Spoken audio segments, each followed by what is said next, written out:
Yo, yo, welcome to Talk of the Town. Another episode. Give me a second. Boom. Welcome to Talk of the Town. Tuesday night men's support group. We gonna tap in, baby. Hope y'all got y'all coffee. Hope y'all got everything y'all need for this group. You know what I'm saying? Because it's gonna be dope. You know what I mean? Yeah. As soon as my guy Coast, the host that do the most, tap in, we gonna get to it. Until then, let me get situated, man. Let me get comfortable. Shit. Let me get comfortable. Let me get comfortable, man. Watch a little cigar talk, my boy. Okay. Welcome to Talk of the Town. Welcome, everybody. Welcome to Tuesday Night Men's Support Group. Everybody, welcome.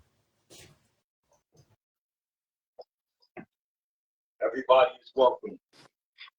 Welcome everybody. Welcome. I'm in a good mood. I'm peachy. Got a little rum in me. Oh, okay. I'm That's what feeling that a was. little good. Fresh off of work. Had a little shot of rum.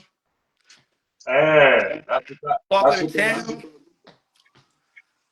I want to jump right in. I just want to say I want to thank everybody for that's been coming in, supporting the show, tuning in, leaving positive talk, positive comments. I really appreciate it. I know Bump appreciate it because we just trying to bring something to the people. Oh yeah. That's positive. We're not with the negative talk. This is not a This is please. Well, let me address this. Coach. I think you jumping around too much. We just need to address the elephant in the room and keep it pushing, baby. I am. Let's get it. We are a positive podcast. We don't I promote negativity. I don't I want to feed do. into negativity. Right, But right. today's topic of the show is kind of like it's a mindset thing I want to talk about. Because there's a lot of people that need this 7 to 9 Tuesday every Tuesday, because they suffering from an illness, a mental illness. Because I hate to see when people do positive things and someone tries to find some type of negativity in it, and then they want to express it through opinion or however it is. What I want to say is, you know, everybody's watching, everybody's looking, everybody's viewing. You know, we're bringing things to the light. So anyone with negative conversation, negative talk, it will be in the light. It will be seen. We don't need to address it. It will be seen. It will be heard. We just want to move forward with the positiveness, bring you something that ain't really been done. I can coin it. It ain't really been done. We're sitting here, we trying to bring you great interviews of positive people, and we're not in it for the clout. We're not looking for recognition. We're not trying to be the biggest, the baddest, or the best. And we want to give flowers to people who we feel deserve flowers. And we want to give flowers to numerous of people. So if we up here say we feel a person is a legend, and somebody may not feel the need, or they feel like he may not live up to the standards that we put him in, it's okay. But understand this. He or We're going to she. honor those that honor us and pave the way for us, because there's a lot of people that's out there that need their flowers. that need to, from the town that need to be spoken on, because it is called the talk of the town. So, at the end of the day, we addressing issues from the town, addressing people from the town, things that are going on in the town, positive and negative. Even though this is a mental health discussion, you know, with mental health comes negativity, you know. With mental health comes distractions. People trying to knock you off your square. You kind of want to keep these people at bay. You don't want to be around these type of people. I seen a post, I can't take credit for it, but a guy said, you want people to fan your fire. You don't want nobody to put a lid on it. So we trying to do something positive here. We don't need no one around trying to belittle what we have going on. We don't need no one trying to make us feel small, because we're actually trying to help a community that I feel needs help in this. Because I'm in the streets every day. I'm in the streets of Stanford every single day. No car, walking around. I see what's going on. I see the confusion of the young youth. I see the craziness of the older people. That's above my age. That's losing touch with reality. I see people my age, 40, going through midlife crisis, trying to be 20 again. So it's a lot going on. I don't like to address hate, but anything positive you do, there will be haters. There will be hate. But like I said before, this is not the platform for it. Anything you do will be shunned in the light. And that goes for negativity. We don't need to address it. They will be seeing it. I just want to say thank you to anybody that ever supported us. I love that. Somebody gave us bump gave it to my attention. Somebody gifted us stars. I didn't even know what that was about, you know. Hold on Salute. one second. Salutations to that individual. I'm gonna, happens to be a young lady. I'm not sure how long she's been watching. However, I would, I'm not. I don't want to say names, but we're looking for queens, Yes. Nubian princesses. We're looking for sisters to help form that sisterhood as well, and the Yes. same sisters that are in silent supporting the cause. We thank Here's you. here's the trick to the trade. Not only do we thank you, but the more you guys come forward, the more the men will want to rush that pride, that masculinity, That ego. right? And more men will come forth. So what I would do is I would kindly suggest and ask for those who have made themselves known in support of, please come forward Yes. The and floor let's is yours. What we, yeah. what we basically Hold on, Coles. Hold on, and let's get this women's foundation going because we need you guys too. The men will follow. Right yes. now, right now, they're like looking at us like, yo, them niggas is wild. I want to do that, but you know, or I would love to, but I'm just not to that point where I want to sit down and take that mask off because that's all it is a mask. A lot of people can't do this, so therefore I'm put forth. Coast is put forth. Other people that's supporting the cause is putting forth because they see it's just not a gimmick. You Yeah, know what yeah. I'm It's no gimmick. I would love women to be a part of it because women's mental health is just as much as a man's. saying? Just Coast, like I think our Coast. There's a Miss Palmer in the chat. She just popped up. She's another supporter. She has a lot to say. She has that's just another one of many. If you guys can come shout to Miss forth, Palmer. Big up to Miss Palmer. if you guys can come forth and encourage other women, you know what I'm saying? That would be interesting, and I would sit in with you guys. You know what Yeah, I'm saying? because we And just want to sit in. We don't like.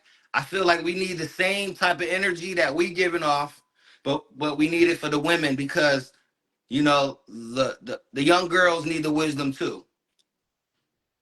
oh my God, they need it. The young girls need the wisdom too, and I'd rather them hear it from a woman than hear it from me. Hear it from another nigga, you know, Or a king, or a man. When we or a say, man. well, right, when we say things of that nature, we like to come, we like to be in raw form because no weapon formed against us shall prosper. But what you guys will do is you'll try to pinpoint the little things and crucify us instead of looking at the power and the message.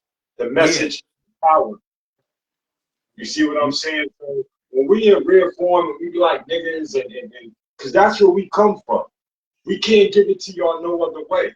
We can't come up here fronting and holding back on certain things because that's going to take away from my character and my host character. You know what I'm saying? So if you don't want to be talking to town, then clean up your act. Don't get in trouble. Don't yeah, that's don't be facts. good. Don't become a meme.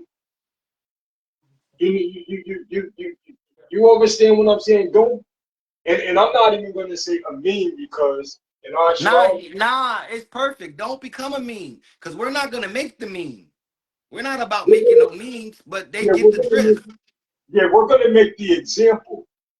Sometimes. However, there was somebody who came on and made, in which I think, a stupid comment, which was cool because I want people to feel comfortable in their approach when they deal with me.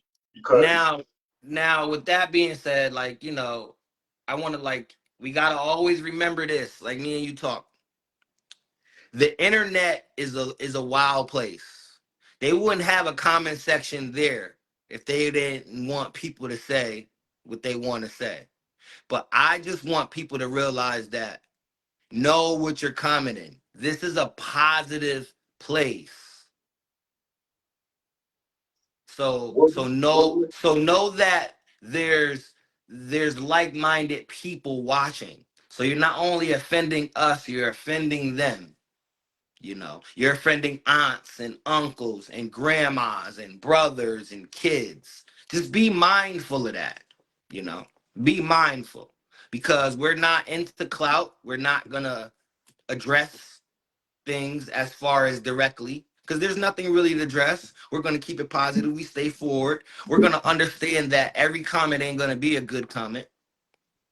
But I and also I'm want people, whole coast, and I'm not going to be trying to run around punching everybody in the world in the face. I'm not doing I want people to, and they see, I want people because I feel like a lot of mental health will be tied to what we're doing right now, the internet. And there's a lot of internet etiquette that people don't understand. A lot of things that go on in the internet that will tie directly to how you feeling, how you thinking, and overreaction is big on the internet, especially for guys that come in our ilk, guys that are not used to being talked to a certain way or looked at a certain way because we come from a certain cloth that, yo, watch your mouth. But on the internet, we got to understand that that's what it's for. It's for your mouth. It's for people's opinion. But we also want to know that, no disrespect, but there is a block button and it will be used accordingly. and you will become the elephant in the room and You know, part of the recap. because we're trying to promote positive stuff and this is as positive as it gets for me. I'm trying to tune in every Tuesday. Bump will tell you the first two shows. The first show I told Bump I didn't want no parts of it. I only got 10 minutes. I stayed for 2 hours. The second show I was like, yo, Bump, I'll probably give you an hour. I stayed for the 2 hours. This show I said, Bump, we need this show. We need this because You never know who we might touch, who we might reach, what kid might come across the page, see my face blinking and be like, yo, you saved me. You said some real shit. Because representation is all we got. And I want to represent the community the best I can, you know.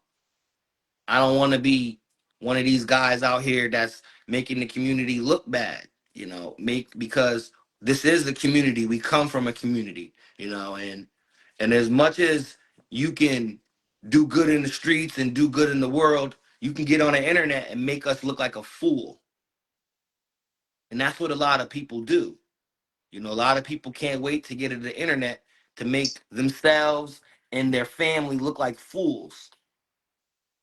And they don't understand why it's tied directly to their mental health and how they're feeling. And they're lashing out in a different way. Remember when I told you the internet is like one big complaint box? Niggas don't like something, they come right to the internet and complain and dump it right in there. And they need an outlet. They need a hobby. They need structure. They need, guidance, a mentor. They need yeah. So if you feeling any type of way, I'm gonna say this jokingly, if you feeling any type of way from 7 to 9 every Tuesday, there's a place for you. You can come in, you can come chat, express how you feel, you can vent, you know. We giving y'all a place to vent at the main event. Yeah, we're giving people, especially young black men, we're giving y'all a place to be vulnerable. Because you hear it on the internet, we can't be vulnerable, we can't be this, we can't. Well, now we're giving a platform for young black men to be vulnerable, step by step. Even if it's me and Bump every Tuesday, just discussing how we feel about things going, until somebody can pop in and be like, you know what, I feel comfortable enough to speak my piece. And that's all we looking for. We're not looking for nothing else. We still gonna keep giving the interviews. And with the interviews, hit us in a DM. Hit us in the inbox. Let us know who we should be interviewing so we can do some homework around town and go find people that y'all may like, that y'all feel is interesting. We may not got it all. We may be forgetting certain people. We interviewing the people that we love, but it may be the people that we forgot that's on y'all mind. Bring them in, we don't mind. It's a community effort. This don't work without y'all. This doesn't work without the people. It doesn't work. Me and Bump, we have conversations off camera, and we talk. And I kind of want that to be the feeling, like, how they say, Bump, do you check in on your neighbor? Do you call your homie? When the last time you checked on your homie, see how he was doing? And a lot of men, we don't do that. We don't check in on one another unless we trying to get something from you or you trying to do something for us. One or the other. So I want more men to be more honest about that and learn how to reach out to the brother. Reach out to your cousin. Reach out to your man that you ain't seen in 2 or 3, 4 weeks, maybe 6, 7 months. See how it's helped. Ask some different type of questions instead of where the bitch is at. What's going on the block? Ask him about his health. Ask him about 401k. Pick his brain. Have intelligent conversation. Build. That's what building is. Building is having intelligent conversation. So when I leave this area, I feel good about myself. I feel good about what I talked about. I'm not thinking I wasted my time. Other than that, it's talk of the town. It's the men's health. I just want to promote that. It's men's health. It's vital. It is If, vital. if anyone think not, that's called denial. That's part of the 12-step AA, NA, Mm-hmm. all those different, thinking for change. They got cognizance program, overstaying the language. I've been there and done that. So for me to sit back and do this, I'm legit uh from behind the wall to on the street to just recently stop one-on-one sessions with a virtual mental health therapist, you know? So this is part of my therapy, low key. I'm giving back. Like, you know what I'm saying? I'm gonna strive to go and find that footage, like old footage, and let that resurface and let the new people check out Mhm. some of what I've been doing as well. Again, we're just entwining it, you know what I'm saying? Because we dope and ill like that. Like, Yeah, we intertwining it. Put it like this: when Bump called me about this, I probably ain't physically talked to Bump in 4 or 5 years. We probably seen each other in passing, but we ain't have a 20-minute conversation, 30-minute conversation in years. So when he called me, but why? We haven't had a conversation because in dealings, because we used to deal. yeah, in dealings, see, in dealings things, you know what it Again, is? And because again, when because I don't want people to say, "Oh, they double talking." Talking to town was originated the name and the concept between Coast and another king yes. who was in the cut. Mhm. Another Wait, king. Shout to him. Shout to my man. yeah, all I right, love you, bro. and the other king, you know what I'm saying? We'll catch up and wrap it up. Hmm. Um, but and I was feeling this shit. My brother does beat, and he's dealing with. Let's keep it real. Let's keep it real. This nigga Bump was on my ass about this shit. On our ass about this shit. You always He, taking my mind. you was on our ass, nigga. Keep going. I just had to put that in there. You was on our ass, nigga. You Nigga hit know, me, yo. because I'm a visionary. I'm a visionist, That nigga and hit me, say, yo, you do that shit today? Damn, I got so much going on. Got the bitches coming through. I'm rapping. I'm living life. I'm trapping. I'm rapping. Got the hoes coming through. Yo, I need like an hour of you in the crib doing talk of the town. So his motivation and consistency is what sparked my fire to even be up here. You know, the persistency was golden. The consistency was golden because I wasn't doing shit. I was still rapping on the side, but as far as every day, no, I'm living life. I'm enjoying a life that I never lived. Put it like that. I'm enjoying a life I never lived. Working every day, 4 years straight, making honest dollars, being a productive citizen. I was enjoying that. Put rap to the side. Let me just enjoy everyday life. And Bump called me and he was like, yo, talk of the town. And all I could think was, this nigga calling about talk of the town, it's serious because it came from out the blue. Because I wasn't thinking about it when I mean out the blue. But I know Bump is a visionary. So I was like, fuck it. We jump right in it. The first couple of episodes was just me and him shooting the breeze, talking about, stepfathers, what's Y'all got going on in it. town. Yeah, y'all Yup, got we it. gonna post those episodes. We're gonna get y'all up to speed. And we just talking about regular stuff. And then, we got the interviews. My aunt, and now you need to publish your raps. They will be published. I am going to write, Auntie. It's coming. I'm working on it as we speak. Thank you for the encouragement, love. Thank you, thank you, Yes, thank you. yes. My aunt is one of my biggest supporters in anything I do. So I love her to death on that one. And she's up here watching now. My Aunt Bridget. So I thank her for that. The ministry. But back to it. If y'all want Jews, ask questions. We do have the older gods, Yeah, the earth. because we're gonna start having panels and shows where we start talking directly about what's going on in the community.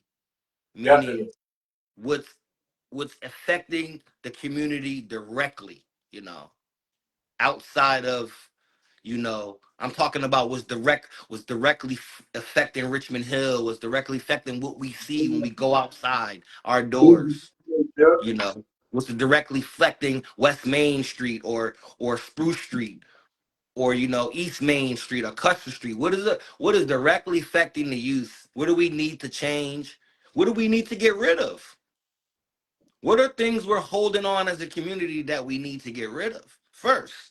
Because, you know, our first Talk of the Town episode that was based on mental health, you know, our brother Floyd gave us the alley oop, and me and Bump, well, Bump came up, well, Bump summarized it as build and destroy, you know, and you know, sometimes we gotta sweep out and clean our house and talk about, like my aunt said, like what's going on with ICE. I see, like ICE is in Stamford, Connecticut right now, you know. So, and they rounded people up, and it's sad about that. So, you know, Bump said we like, you know, people want to hear our thoughts, and it's a good place to share thoughts because people will sit up and watch a podcast of somebody they don't know. I'm from Stanford. I can be touched, meaning physically you can see me. I'm So, just like y'all. I came from the same place as y'all. so if anybody feel the need to want to pull them to the side to get a quick interview on the spot, we up for that. Yeah, we do interviews. If you know Anybody, anyone that just want to spread some words of wisdom. yeah, definitely. But just not anybody can just Hold enter. on. Floyd said, Yeah, did yeah, you see yeah. that? Floyd asked the question. Did you see it? That's traumatic. Okay, question that needs to be asked: what's in the community that can be embraced? Mm. That's true too. Because as a community, I just did the same thing. We tend to focus on negative things, you know. So we can embrace a lot of things. You know, we need to embrace one another. Gotcha. Meaning, Check this out. Hey, Coast. what's up? Okay, so in my past joints, right? I'm gonna have to take the time to see if I could go back to my earliest mental health groups. Mm-hmm. All right. So I'm gonna say this, and then I'm gonna go back. So when I first started, it was a spark because of my injury. And then prior to that, it was COVID, then the death of my cousin. When that happened, that shit pushed me over the edge. I kind of wanted to kill myself. So that's when I went. My wife was like, don't. She's like, don't you go to the doctor, nigga. So I'm They like, put you yo, in that. what happened? Nah, keep going. All right, so I kind of want to save this for my shit, but fuck it. So I was chilling, right? So the cause of the whole shit to get me going was I out of all the years, like yo, we grown men 50, and I received a phone call the night of from my cousin Siegel, Mm-hmm. David Wash and shit, right? I know who you Um, talking. I know who you talking about. it was Andre who called me. See, they Yeah. they they called Andre, Dre called me like 3 in the morning. I wake up and nigga crying. I'm like, what the fuck? Yo, that shit fucked me up. Like, you know what I'm saying? Like, whoa, like I never heard the nigga cry. We done been through a lot of shit, nigga. You hear me? A lot. And that shit fucked me up. And the thing that came out of his mouth about, you know what I'm saying, us losing our cousin and shit, I was like, damn, I said it. So this is how I know the tongue is powerful. I was like, yo, I don't want to feel shit. Like, that's how You know what I'm saying? I don't want to feel nothing. I'm gonna get into that when it's my back I time. know that feeling. I know that feeling. Word. I And know that feeling. it was crazy because when I spoke that shit in the universe, I couldn't like going through the mental hospital and shit and like going to the doctor and they like, what you here for? And I'm like, yo, I like I, I had an experience. Like, and then I started talking that 5D shit, and it, like, they was like, oh yeah, we got one. But you know what I'm saying? Like, cause it was during that transition. Like, you know what I'm saying? And I'm like, by the time I got back here to this three-dimensional world, it's like COVID head on. It's like boom, boom, boom.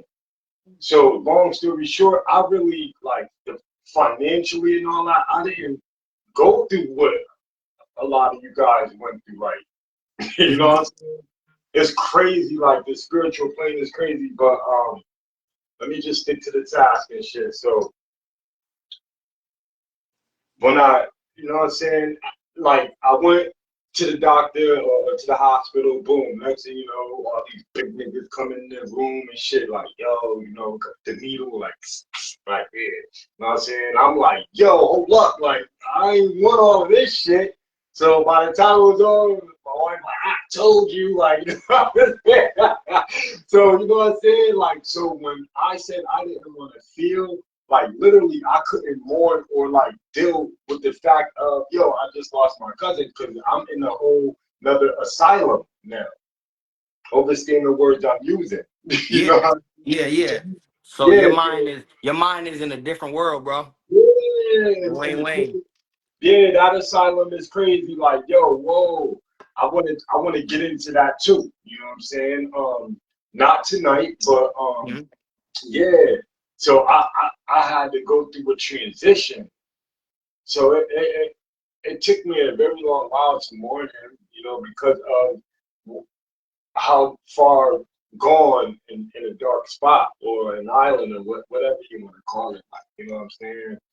And coming back from there, I was like, yo, I got a story to tell, you know what I'm saying? And then learning about my injury and then, you know what I'm saying, the re-injury that left me paralyzed for 2 months straight. I couldn't walk. Like, shit like that. Like, shit that people don't even know. Like, you know what I'm saying? And I have told it. So from that to the breaker was I playing football and shit late night, 2, 3, 4 in the morning. So I'm building a brotherhood with fucking people all over the world I don't even know. You know what I'm saying? And Therapy. Just talking. Therapy. yeah, and I used to the shit that used to come out my mouth. I ain't gonna say shit. Like the material was so captivating.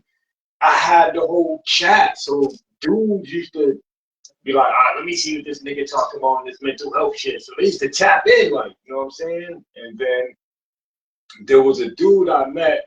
We was talking about. I was discussing my like what the beginning of what made me become free was releasing my soul from Nirvana and opening Pandora's box, going all the way back to the beginning. And my beginning was the molestation. So I was spitting this shit to this dude in a freedom. He like, hey, yo, I was It's your molested. transparency. It's your Yo, transparency. and he started telling his shit. I'm gonna see if I can find it and I'm gonna repost it. Shout out to my nigga Cuddy West too, man. I don't know where you at, but I hope you chilling the last time we That too. see Floyd said, because my aunt asked the question, why do men scared to tell their feelings? You know, Floyd said fear of rejection. you. And that ding ding ding ding. Because when I was young, that's what it was. For Okay, me, it was just I didn't so really so let know me how touch to express bases my on feelings. so let me touch bases on that. Mm-hmm. The fear of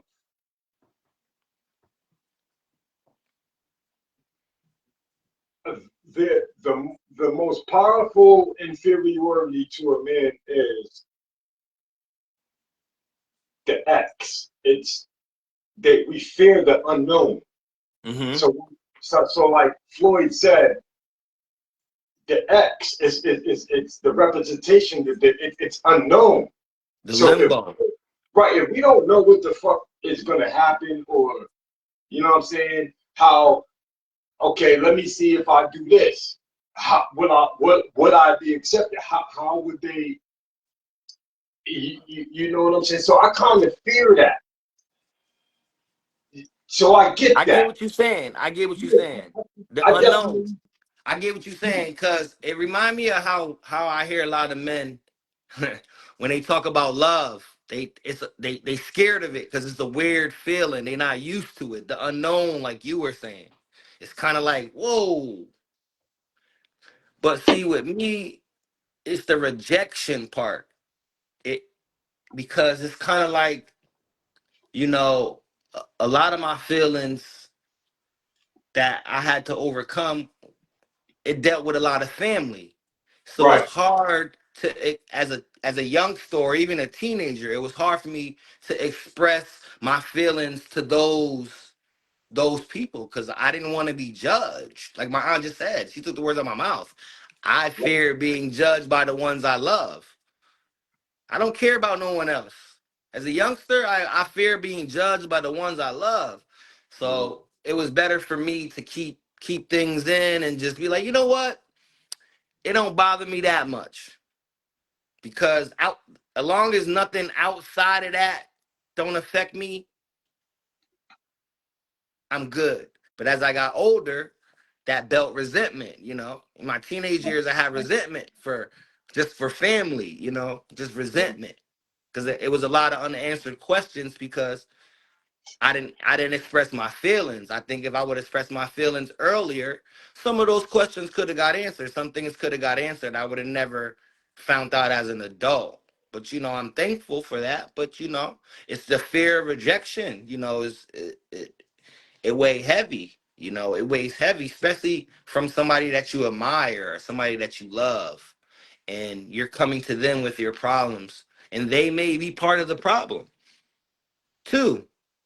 And you don't know how to express it in a way to where you don't like, I don't want to hurt no one, I never want to hurt somebody. So let me ask you a question, right? What advice to the highest zenith of where your mind can extend of advice that can kind of shape or form a way to begin to unlock, unleash, go in that backpack and begin to take out. You know what? This is my greatest. Before you go ahead and answer that, my advice to anyone is, yo, listen to that song by Michael Jackson, "Man in the Mirror," and I do that a lot. I just don't look in the mirror and fuck with my You hair. look within. I had to look within. Yeah, I don't. I just don't make sure my clothes and shit be pressed up, and I'm trying to like, nah. What you see is what you get. Like, you know what I'm saying? And it's official tissue. A lot of people, we lost our identity. Yeah, as soon as I learned who I was as a person and I accept my flaws, Yeah. I learned better to open up to Look people. in the mirror. Look in the They- mirror and have that one-on-one conversation. you know, in my yeah, Coach, check this shit, right? That one-on-one conversation is a motherfucker, boy. it'll break you down. I done cried many nights, bro. Just What? me, cried many nights, bro. Cried many nights. What do you mean? What do you mean? Shirt wet, on knees, not praying. Just crying, not praying for nothing. Just in tears about life. Yeah, about life at a young age. Like with Yo, I so check this out. Check this out, right? you know, If we remove the camera and shut that shit off, I'm still me. Yo, That's the beauty listen, of it. man. I'm Listen, still listen, me. listen, bro. My Yo, eyes will tell you this is me. Coast, listen, bro. My life is so fucking real. Shh. A nigga cry every day. Well, you know something about life? That statement, life, everyone's life is real. Life is Seriously. real. Everyone's life is real. But see, the thing is, people don't understand life is serious. See, they like life is not a game. It's not chess. It's not checkers. It's not basketball. You can use those references, Hey, yo, but Coach, life is serious. can I interrupt you for a second? Yes. I wanna ask the people, the world, okay? I'm not hold on, They've cuz been asking a lot of questions. See, yeah, you like the internet etiquette. You kind of gotta look at what they answer because you're in control of that. I don't like I see it, but I can't read it. It'll pop up on mine. It stays on yours. okay. Hold on. Hey, what's up, What's brother? the deal? What's the deal? What's What's the the deal? deal, brother? What's the deal? How my brothers doing today? We doing good. You see us. We trying to keep the motion going every Tuesday, Yeah, 7 to 9. You know, that's whether if cool. it's just us two or a whole lot of people, we just, Welcome to Talking and Telling, everybody. damn. Talk of the town. What's up? What's up? It's your boy Floyd, man. I've been listening to these brothers expound on some things that are very, very interesting. I see Auntie was on the phone, was texting in, and I was responding to a lot of things that she said, like the comments that Hmm. she Yeah, said. y'all was having the side. I love to see that. The Yeah, elders and there. I love to see that. You and then I, bye. there was a question that was raised that she raised that I do have to expound upon because when my little cousin was talking about being in an insane asylum and it's the isolation of an insane asylum. Your body's there, but they drug you, so your mind's not. It's really no different than being in prison and being in solitary confinement for as long as I had to sit in solitary confinement because your body's there, but your mind becomes the wander. It's not there no more. So when you sit there and say, why, when Auntie asks, why is it hard for black men to express themselves? And I'm gonna lay it down for you but I'm gonna go back for a real quick second. I'm gonna go back. Um, historically, if a black man showed any type of weakness, he was emasculated. Um, if we really go back to when we were kings and princes and growing up in royalty, even though we were in your ancestors was in Africa, everyone was treated on an equal basis and an equal playing field. If you to prove your masculinity, there was something that you had to go out and do. You would have to forge as a man shall. You would have to survive as a man shall. You understand? So it was a proving ground, and then you had to prove that. Okay, fast forward to when our people were captured and brought over here. That same type of vigor and masculinity was literally beat the hell out of you. It made the black woman rely on white men because it's like white masters showed that black men, they can't do shit for you because we are in control. So when it came down to it, black men learned to evolve mentally and emotionally to just shut down and not show these things because one, if you look at modern day time now, and let's talk about what's going on right now, not like 20, 30 years ago. Let's talk about what goes on right now. For a black man who shows vulnerability, right? He's called soft. He a weak ass nigga. Oh, he can't sustain. He can't provide. He can't hold. Now he can have the best job in the world, but he doesn't check all the boxes of being able to provide mentally, emotionally, physically, financially, because he has a flaw where he has a sensitivity. So now, when that black man decides to tell his mate how he's feeling, it goes disregarded. And the more it goes disregarded, the more he becomes an introvert to his feelings, and he doesn't show that. But then there's a contradiction to it. Well, there's a huge dichotomy to it, because what happens is once a man shuts down from a woman, now all of a sudden something now he's being distant. He doesn't care. He must be with somebody else because you ain't showing me no love. Well, wait a minute, sweetheart. I've been trying to show you and tell you how I'm feeling, and you disregard it. Buck up, you the man you're supposed to be. Well, where is the definition of what a man is supposed to be? Because if we, like I said before, we go back to this when I spoke on y'all live a minute ago, when we talk about what a man is supposed to be, only God said what a man was supposed to be. So all this new age nuances about what a man is supposed to be is called societal behavior, societal perception. A black man does not have to be what society deems him to be. It's mandated that he be what society wants him to be. And that's why he becomes an introvert with his emotions and his feelings. It's not that he doesn't show them. When he is showing them, they go on deaf ears and blind eyes until that inner anger comes out when he expresses his emotion. Now all of a sudden he's a monster. He's mean.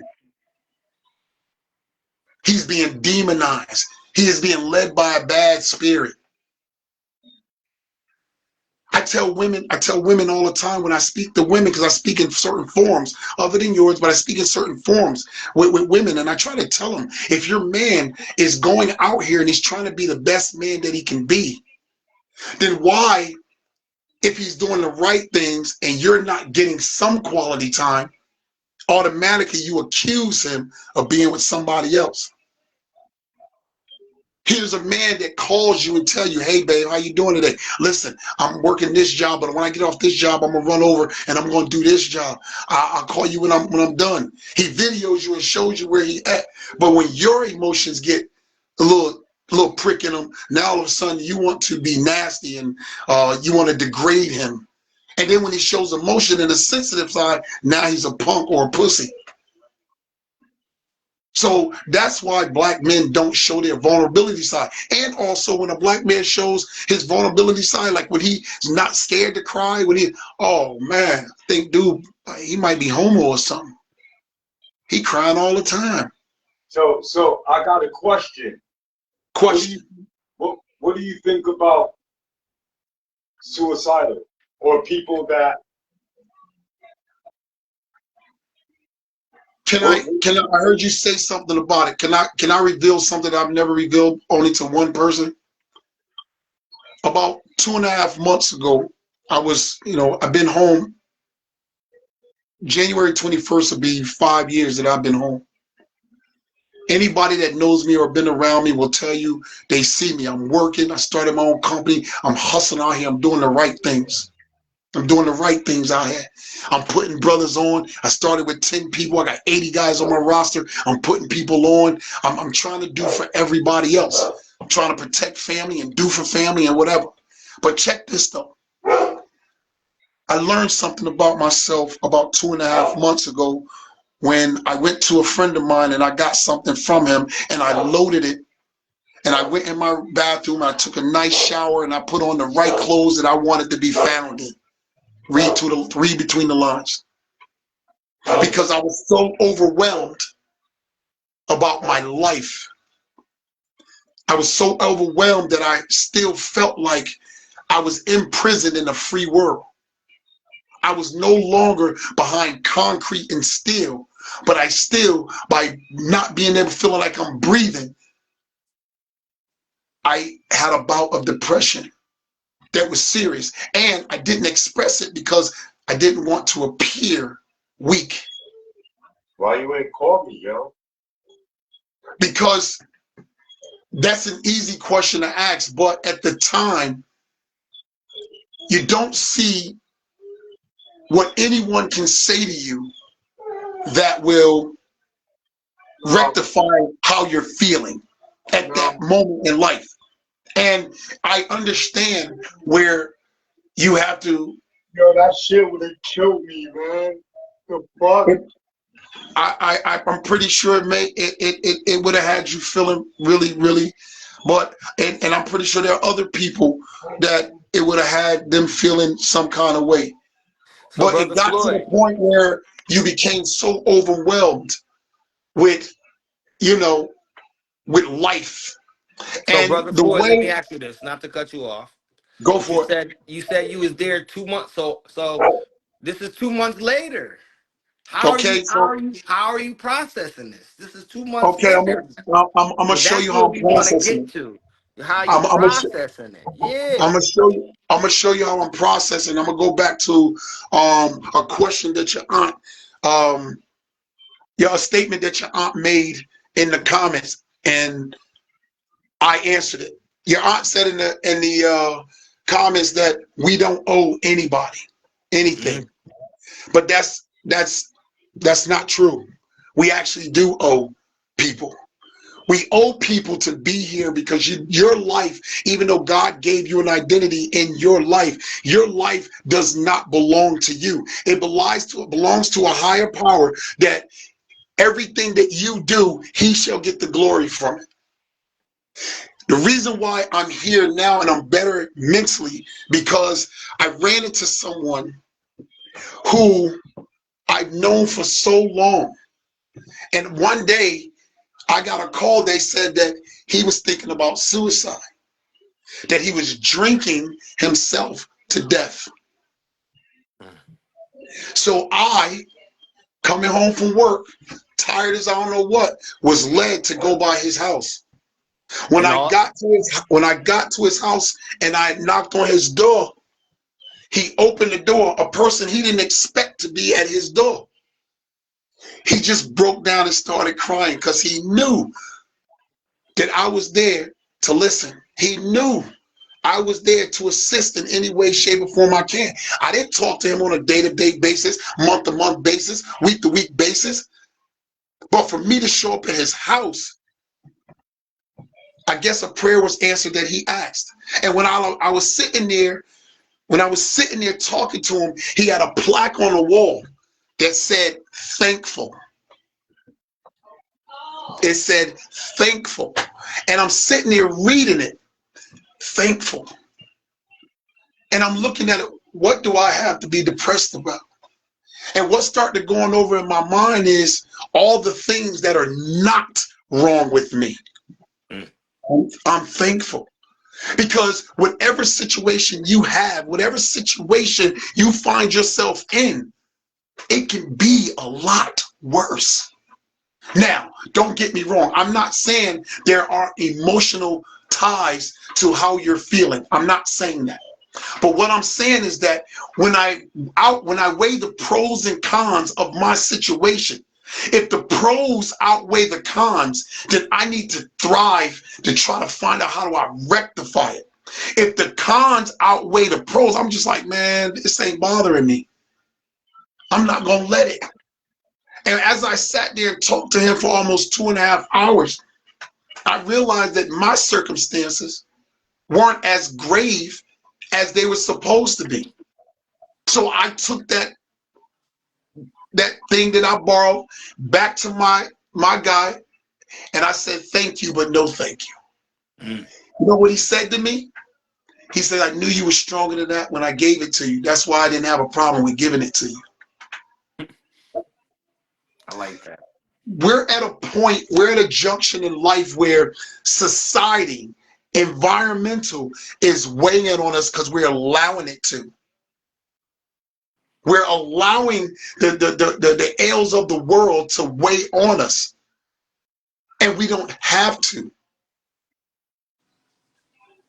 The things that you do in life, your circumstances that you go through in life, a lot of times when you find yourself in certain bondage, 90% of you being in that bondage is your responsibility because you don't have to be in it.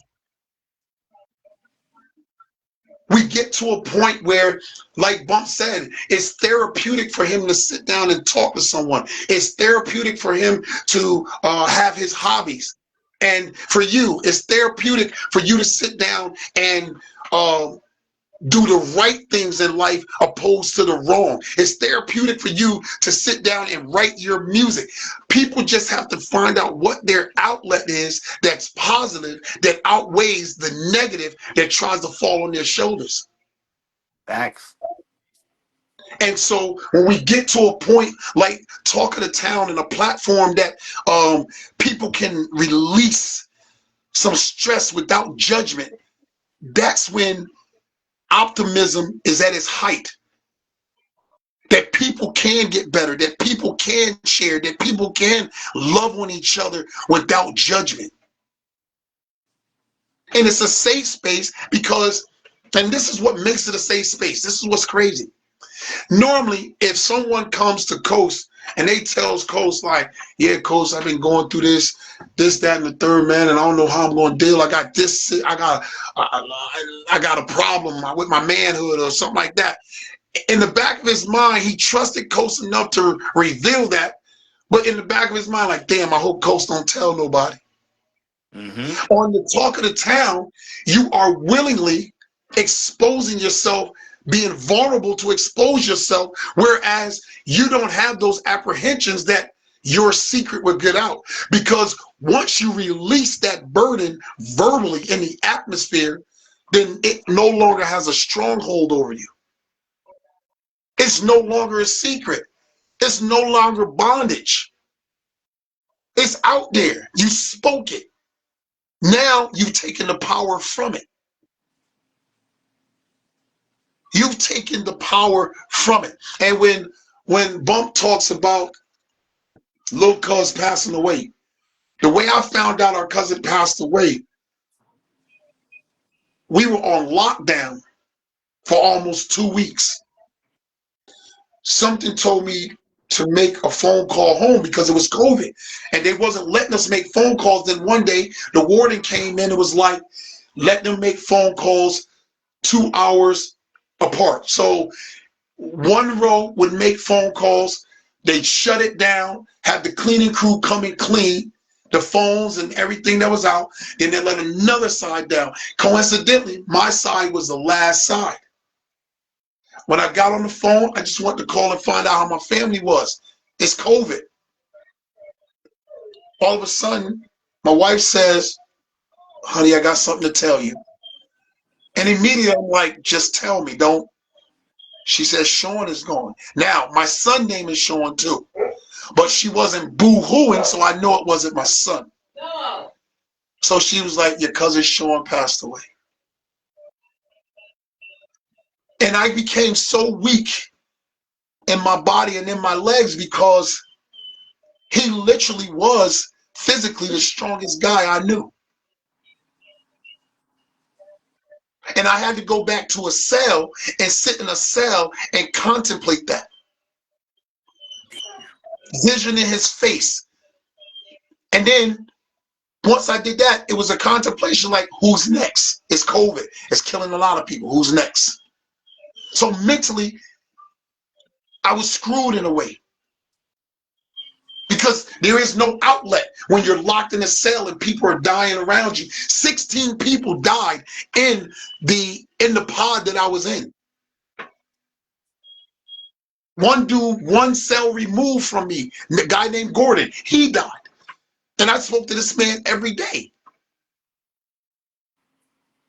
But once things start to let up, that's when you start thinking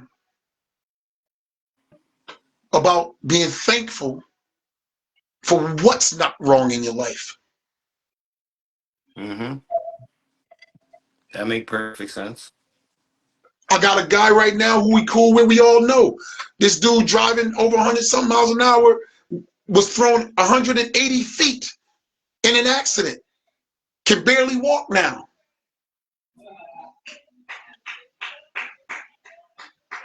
But he's not thankful yet.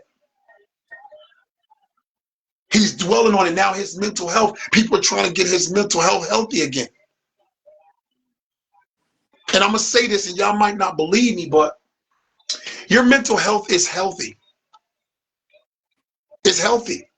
You want to know why? Because once you can identify what you believe is wrong with you, then that means that you can heal. Yeah. It starts. Yeah. It starts with identifying the problem. Yeah. Hell yeah. Exactly. Yeah. And if you weren't healthy, if your mental wasn't healthy, then you wouldn't be able to identify the problem. You know who can't identify the problem? The people that are in those asylums that Bump was talking about, that are drugged up out of their mind, that don't know if they're pissing on themselves or not. Mm-hmm. Those are the ones who are unhealthy. Facts. You touching But the what it nerve right boils there. down Yeah. to with black men have to understand. And I told this guy this last night. Learn to be okay with being alone. Learn to be okay with being alone. Because there's only two entities in life you can definitely depend on. That's God Almighty and yourself. Self and yourself. And you know something? Being alone, me learning to be alone was the best thing that ever happened to me in life. For my mental, for my physical, for my spiritual, just just guidance alone, just learning how to just sit with myself, sit with my thoughts. Don't be around no friends, no family, no homies. Just finding out who I am when nobody's watching, when nobody's around. What am I doing? Who am I really? Deepest, darkest to my soul, to my core. And then I try to incorporate that person to the world because that's who I really am. So, but yeah, a lot of people suffer from that because even with the internet, you're never alone. So it's kind of like a lot of people need to learn how to stay off this because it Exactly. ain't a place, it ain't a place, it ain't a social place. It's not a place if you're going through anything mental that you need to be. If you're going through grief or you're grieving, it's not a place. It's a dangerous place if you ask me.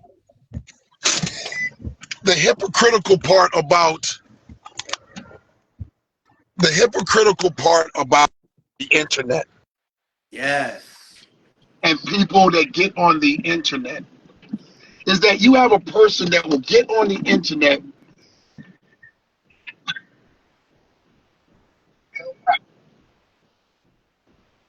Oh, I'm sorry. You good? They will get on the internet and they will expose everything about themselves, but then get mad when Ooh, someone comments on it. I don't understand it. I don't the internet is not a place to vent unless and it's in a controlled environment, kind of like how we're doing now. And even now, we're subjugating to And people's that doesn't make comments, to people's thoughts and stuff. But I kind of glad that I was raised before the internet. I, you know, yeah. I'm kind of glad that I had a chance to experience life and make memories without the internet. Because now I don't want to say it's tough making memories, but I look at the kids, they don't know what to do. They don't know what to do. The teenagers, they're lost. And it's so much to do, but they're just stuck in the phone and stuck in the society. Like it's like a world within a world, and they don't understand. There's so many opinions and and and and and it's hard. I see it's hard for people to be themselves. Even grown men 40, 50 years old can't even be themselves because of the internet. It's just weird. And they don't want to admit that they have mental issues, mental problems, going through shit. They want to act like everything is okay.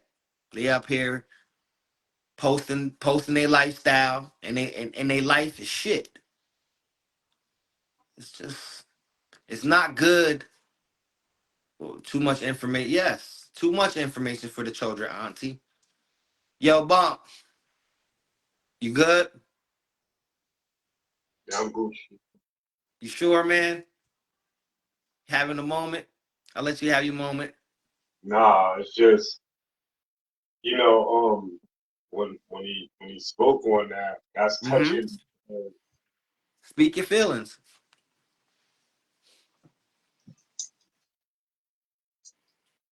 this guy right here, Joe Buffer, Mm-hmm. Stanford, Connecticut, moved to Bridgeport. Um, he was dope. I did 2 years of Pop Warner coaching in Bridgeport, Connecticut.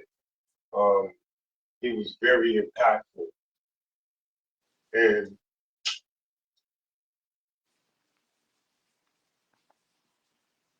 just know, Flood, don't ever do that. Yeah. Mm-hmm. Because we mean a lot to people. He everywhere. He's here. He's over there. I got a which was made for me, a cube, a glass with me and him in the picture, like, you know what I'm saying? The glass, this shit was dope. As a gift, just bro, don't ever do that because I'm around with kids, little Joe, Cashley. Um, I'm gonna let her tell her story, but you But he know, also spoke when you got off camera, Bump. He also spoke on how I he heard. got through that. Now I heard him. I heard him, Okay. but still in all, we all have our moments, like you know what I'm saying, and and that's cool. But It's real. yeah, It's a real moment. We humans. We're yeah, humans, man. We, and, we not only we being truthful, we're being transparent. I don't mind showing that because I grew up and I love a lot of people like you lost Hyro, Johnny G, like mad people, Kenny Cloud. Like I grew up with a lot of people and I feel connected. Like you know what I'm saying? Mm-hmm. So even You myself, know, I have to learn not to be selfish. That's selfish to anybody, and that's just not cool. I always thought that. To, I never got those. to these young boys, I was dealing with a young girl here that I met. I'm not working at UPS. She called me. Her son's in the military, committed suicide, and at the time I'm connected. I'm in a relationship with a woman that just lost his son. How the They fuck need do I outlets, bro. check this shit? How do I be a boyfriend or a consultant, like, you know what I'm saying? And You that, just be. You be whatever that person wants you to be. Wants you to be. but if you're not taught that, and again, like and again, we're not prepared for certain things, bro. We're not. We're not. Not Let me so tell you so something, bro. you We're not. yeah, we don't know how we're gonna react or you know what I'm saying? In any case, if you go home and you find your wife or your husband in the house with another female, how would you react? I've been through a situation like that. Like we could get back on some shit. So we could speak these things even at different age groups. Like if I was younger, I probably would have killed Shorty, my man, and the baby. Like you oversee shit like that. But I'm just saying, like we could never ever say what we will do Nah, unless, bro. You know what I'm saying? I don't try to predict nothing that I've never been a part of. If I've never lived it or experienced it, I ain't never gonna tell you what I'm gonna do or how I'm gonna move. I may have thought about it. I may have visioned myself in a situation, but that don't mean I know the outcome. I know what I'm going to do, cause you never know. Right, right. Life Life has a way of showing you things, and life has a way of stopping abruptly for people. It has a way of, and then you get called home out of nowhere, and then it stops for a second, like a breath, like, and then back to regularly scheduling program. So that's You why know, I kind of I like the agenda again. Like my my my purpose. Like at this point, at the age of 50, I probably my answer would probably have been different if I was in my 30s. Like my hmm self-driven purpose, like you know what I'm saying. That's to touch their lives, the hearts and the minds of every person that I come encounter. So it might like I say I love you a lot, and it's foreign to a lot of people. You know what I'm saying? Which is cool because it it is. wasn't. I didn't hear it a lot growing up, so Yeah. you know, So even I might have some friends online, and I used to do it a lot. Like you hey, know what I'm saying? But I stopped because I started to realize people was not getting the message. So but you know, it's unfair, but I kind of started to take that love back. So for those that's out there, when I used to be like, "Yo, I love you," and you might have thought I was trying to get some cooch or something, like, how does it feel? I like as a young kid, In all genuality, like, no, like, you know what I'm saying? Because everybody in everybody's inbox, but like, it's hard to I decipher. always looked at love as you got to show me. Even Ah, as a kid, we talked about that today prior to the group when love has always been in actions for me. so pause. We talked about that today off the cam about love and when you connect it, you reach out like yo. When you Sometimes love, you reach out, you give check this information. check this out too, and I'm rebutting this. This is for myself as well. Like yo, our enemy need love too. Our enemy is sick too. They just don't know how to like they babies that, you know what I'm saying, reject shit like, yo, you Yes, know what I'm yes, saying? So we even yes. trying to feed them slow, like, I forgive them. yeah, If so they did harm to me, I forgive them, bro. I've already forget. See, I've already forgiven anyone that did harm to me. That's how I get better. I can't harbor those feelings of revenge and remorse. That's toxic for me. You've been I'm a, forgiven. I'm In I'm order a, for me to get over a situation, I must forgive the person first. I'm Ultimate a forgiveness. say this. Check this out. I'm gonna also to be very transparent with this too, right? So in the midst of me and Coast putting together thoughts and ideas for talking to town and things of that nature. Because again, a lot of the shit that we do be off the front is like, hey yo, we got a thought or idea. Come on, let's do it. Like Yeah. even with the group, people talk about it, but I'm not saying people do not put it into action, but we just thought to do it sooner than later. If you know what I'm saying, if not immediately, but soon. So And with this talk of the town, this is here to stay, fellas and gentlemen. This is here to stay because it's awareness. It's good for our mental health. It's it's it's a way to for me to it also helps me in a way of expressing myself in another way. Cause I get a chance to really be transparent with myself. I don't like at this age, I'm an open book. I was a closed book for 30, maybe 35, maybe 36 years, probably longer than that. I man, was a closed book. Nobody in my family could ask me any questions about nothing. But as of now, at this age, at this moment in time, I'm an open book. I have no regrets. I have no remorse. I just love. It's just pure. Something happened to me the other day. I was outside chilling with the homies, liquor store bound. A Spanish guy came. He was on a bike, and he kind of like splashed me a little bit with the bike. It got on my pants, it got on my uptowns, fresh white ups, and then he rode off. And then the dudes I was with, they they wanted me to go ham on this dude. And at the point of my life, bump, I'm telling you, I'm not even. It's all love because there's nothing else left. You out There's there trying nothing else to do left. it. You out there When trying you to be a little nigga. Here we go with it, this new nigga here. Yeah, it's the it's, I bet you they have no creases. nah. What do you mean they brand look? See, you ain't got these. You'll see it on the live. Y'all ain't got these. Bump can't see it, but I took it off, Bump.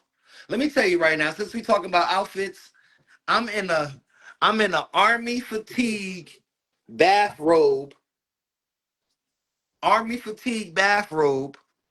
with a Green Bay fitted, and I got some limited edition uptowns that people ain't seen. And I'm living, I'm buying all the things I couldn't buy. That cure my mental health. They say it's midlife crisis, but sometimes you got to relive that childhood to make you feel again. You got to pull from somewhere to to make you feel better. I'll pull from those times. My childhood wasn't always dark. I had good times on 50 bets. I had good times living up in by the village. I had good times being in the back seat. Well, tell you the truth, I've never been in the back seat of my life. I've always been a front seat driver. My grandfather didn't know nothing about a car seat. I don't remember being in a car seat. My aunt would have to co-sign on that one if I've ever been in the car seat. But I've always been in the front seat. I was 6 years old in the front seat, the number spot, west side, so grandfather, so chilling. you so you saying I picked the right guy to sit beside the. Yes, you picked the right guy. We got two different backgrounds, but we're the same cloth. Two different backgrounds, but we're the same cloth. You know, we're the same cloth. Mine said never. See, I'm an 80, 82, 83. No car seat, no nothing. Just click. Because car seats was probably expensive back then. We poor. We was poor back then. So, we didn't have it all. And we did what we did to get what we get, and get what we got. We black folks. Thanksgiving is coming around. That was one of my grandfather, RIP. That was one of his favorite holidays. These holidays is much more than about food. Right. It's about family. It's about values. I used to look forward to these holidays, even though everybody doing their families. My cousins got families. I love everybody. I'm cooking here. I'll be sitting back making ribs and turkey in a couple of days. But, when I was a kid, I used to always look forward to Thanksgiving because that's when I knew family would show up and you can spend those times. It's not like Christmas where, you know, you got to buy a gift and people stressed out and spending money and, you know, I'm not a Christmas type of nigga. Yeah, fruits, nuts on the table, throwing back and I come from the era where they kick you out the kitchen fast. Your aunts and your grand, what you, my nana, my nana, my nana, you couldn't be in that kitchen. You couldn't be in that kitchen with no, you gone. What do you in? She give you that look, cause I come from we all raised from a different time. I don't even know if kids sit at the table and eat dinner. I would sit at the table and eat dinner with my family. They Everybody probably be at the do. table like how you see on television. We at the dinner table. They probably do, but they be having their phones and their tablets, so it It ain't really. wasn't, man, there wasn't no phones and no tablets. They was talking business and talking about life and asking me about my grades and why the teacher calling. That's what was going on at the dinner table. So those times, it shaped me as a kid. You learn values. I learned values and wisdom through being raised by older people because I was raised by my grandparents. And then my mom stepped in and we've been rocking ever since. Hey But when I yo, was young, huh? I wanna cut your wisdom real quick, man, Okay. because this is very touchy and this is very real to me, man. For those that's watching, man, you guys are not by yourself. Yo, there's a 211 info line. There's 911. There's a close friend. Yo, just go walk, take a walk, and look at a bum, and sit down and talk to that bum. You can call my phone. You No, can no, you can listen, hit me on Facebook. Coach, listen, please. Like, and and and I'm saying that in all seriousness because after you leave that bum who has to sleep outside when you leave him, he'll put things back into perspective for anybody. Just knowing that when you leave him, that he has to be right there where you may have found him, and you're going home or wherever to a warm, safe space, that should be enough to snap anybody back into reality as well. Um,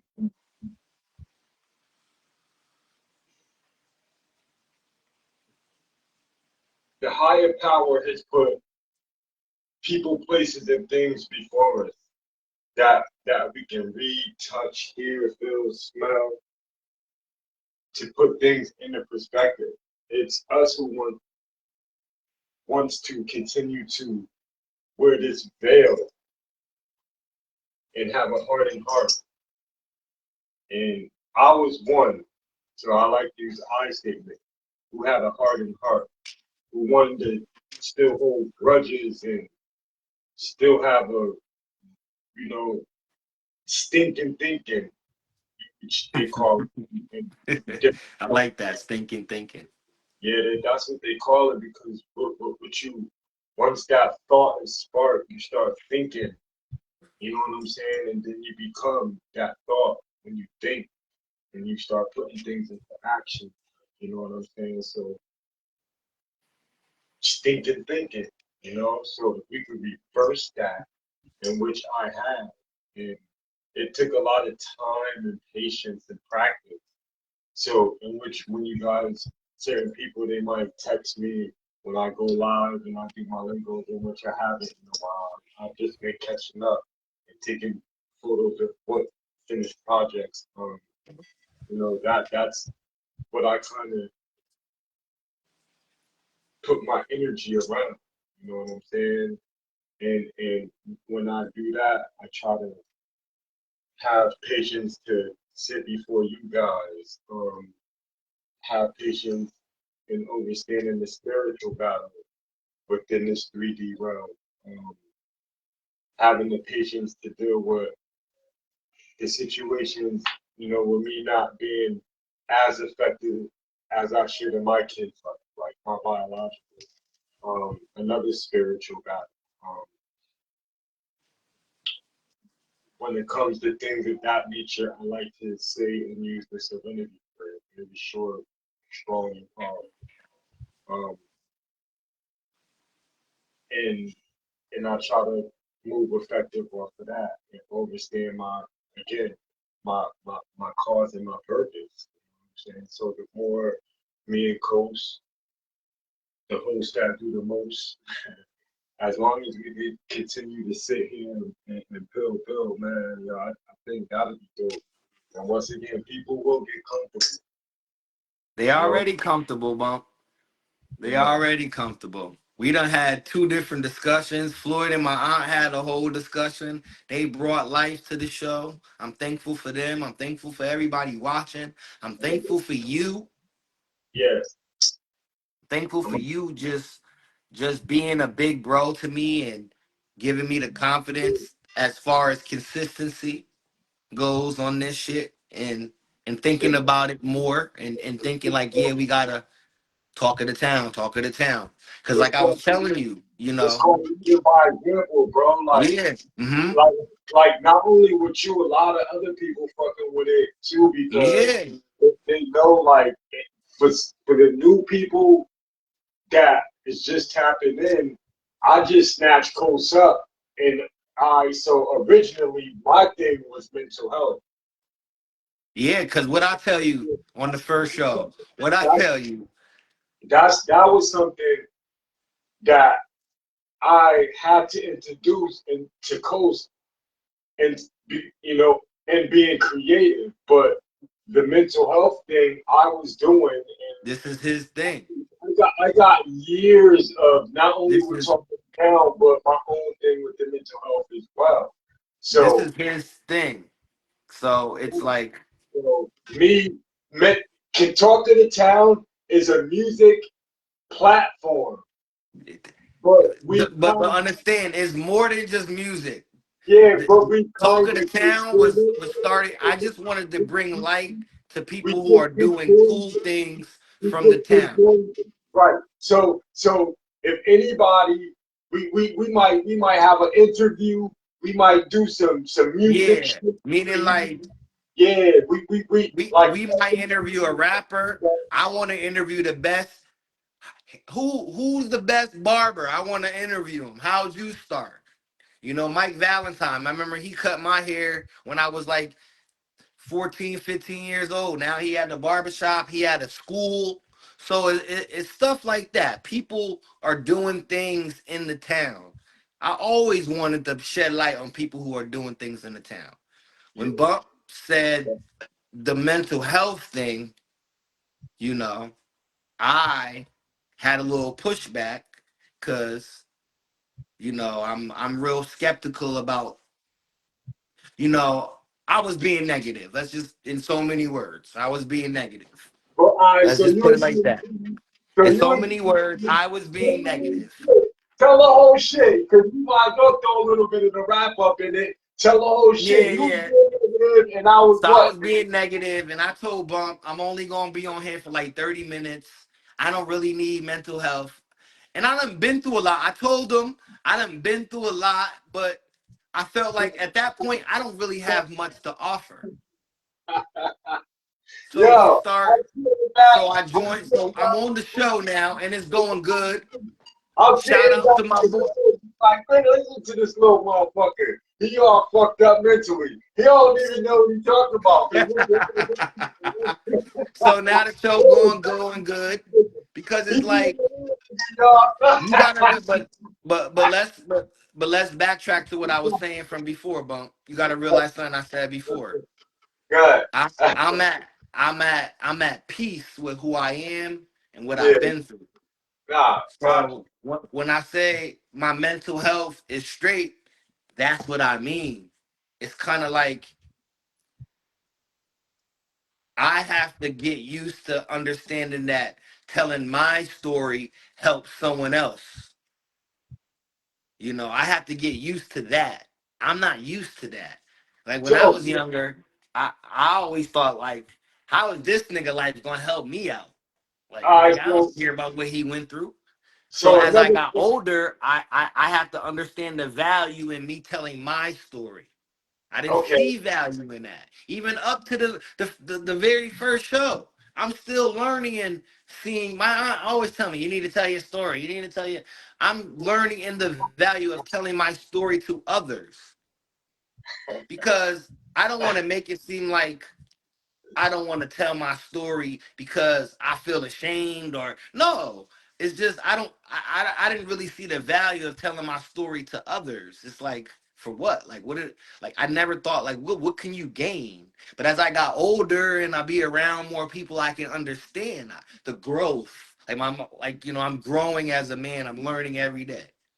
Okay. So again, after what show? This is your interview with you, nigga. So after After what show? yeah, so after what show you was like, oh shit, like yo, we got something. Was it after the first interview? Like, I'm gonna be real. I'm arrogant. So I thought we had something, period. I would like I was just excited that you was excited about something that we had started. I ain't gonna lie. That's the only reason why I'm jumped on it. Cause I remember when I went home, I was like, this nigga seem excited about this shit. He don't seem fake about it. So let me get excited with him. And then I'm all in. Once I was like, let me get excited with you, I'm all in. So I'm arrogant. So I always thought we had something. I believe in myself. It's just like rap. I take the rap approach. But So this is then, not about competition, but how I feel about joining the show is just how I feel about my raps. I'm all the way in. I'm arrogant. I thought we had one before we even put the camera on. all right. So after, was it after the first show, like you felt confident, or was it like No, the no, like we no, didn't pick it up until like the fourth, if you want to call it like. no. You know what? When we did the we did the Groove TV interview, right? I like Groove TV interview. And I like King, and I like Josiah. Like Josiah interview is kind of what opened me up to do this, to be mindful of doing this. Because when I didn't want to do this, only thing I can think about doing this was his interview. Because his interview felt like this, like he was opening up, he was, so he kind of helped me make a decision on if I even wanted to do this, like the men's health. He helped because his interview was powerful. Y'all need to go back. It's a 2-part interview. It's on YouTube. It's on Bump Page. I'm gonna leave the link for everybody so y'all can go watch these interviews. But he left a powerful interview. That's a powerful brother doing powerful things in the state of Connecticut all over.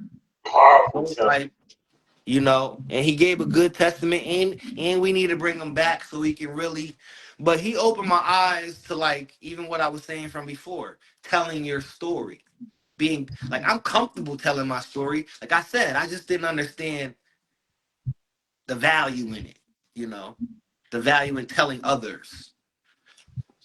But as far as I knew, but like, I'm new, I'm arrogant. I don't want to keep saying I, because that's not what it's about. That's not what we're about. But I can, like, when I'm in all my splendor, I'm very entertaining, and you are too. So we're two, like, when we're in all our splendor, and it ain't a setting where we're trying to be serious. I knew me and you can be entertaining at least. So I don't mind being serious. I don't mind getting serious and talking about things that affect the community because I live in it. So why not? And then I'd rather be like, I'm a type of person where I see what people watch. They just watch podcasts all day, rap podcasts, relationship podcasts, who's fucking who's doing this, LeBron James. I love all of that shit too. I love a good ratchet conversation, but they're everywhere.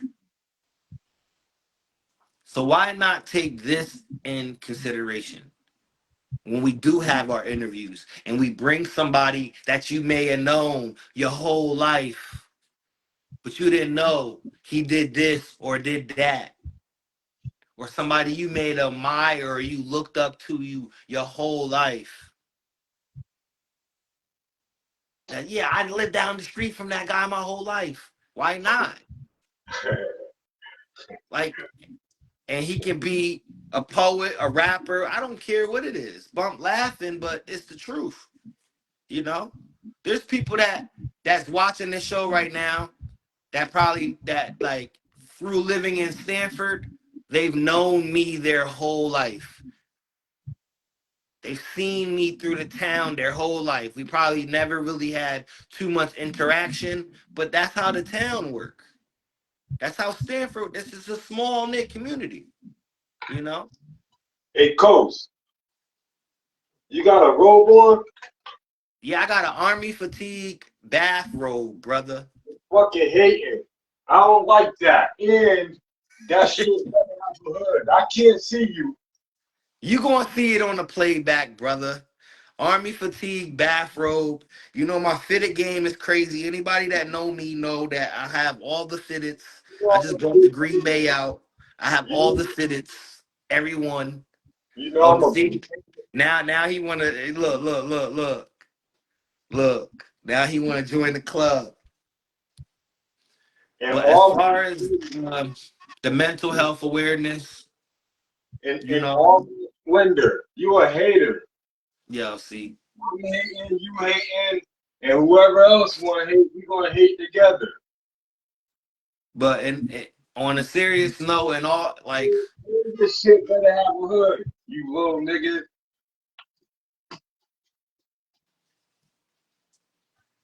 you got a boxing robe on.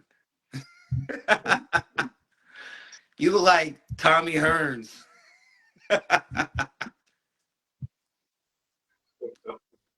But in all serious, I just want people to know that we are building. We got a platform for people. I love you, yo. I love you too, bro. And we got a platform for people. And and Queen, yo, give the lady at least 5-10 minutes, bro. who Y'all are so welcome. I promise you. who anybody that want to come up here, y'all can leave a comment. Y'all can say a words. Y'all can drop a line. I don't like it. The No, floor is open to anyone every 7 to 9. I don't care what what y'all y'all going through. what y'all can do is But hit if that y'all have some invite. words of wisdom for the No, people listen, out coach, there, coach. What they can do is hit that invite button.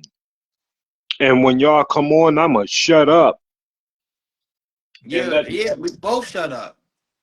We'll both shut up. these Because the kids. platform, There's a lot of parents who have kids that are going through the same stuff, man. Like with these kids rebelling, daughters going against mothers, sons going against fathers. That's biblical shit.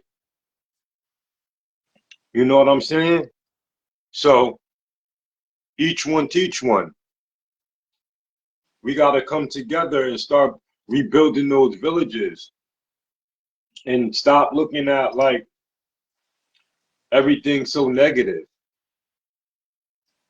You know what I'm saying? It's a lot of structure it and starts with the rebuilding. mindset. So Yeah, yeah. We I would gotta advise everybody to like just gotta work on themselves. We gotta do a lot of self-work. To really. get to the mindset where I'm at right now, it took years, years, years. It took years to get to the mindset where my mind is probably the only and the sharpest thing I have. And I'm looking in the camera. That's all I have is the mind. That's all we are is the mind. Everything is the mind. Everything Ladies, came from one single thought. ladies are welcome. You women will have so much men more comfortable in coming forth. Like It's not even about that. It's just we need the ladies' opinion. it's all about building a level of comfortability. Because, for instance, you know how if you have a club, the club owner is gonna say some shit like, "If your club is big enough, this how the era I grew up. Yo, there's 500 women in free. All the men gonna flock to it." You know, Well, it's because been that way since the end of time. But it ain't like that no more.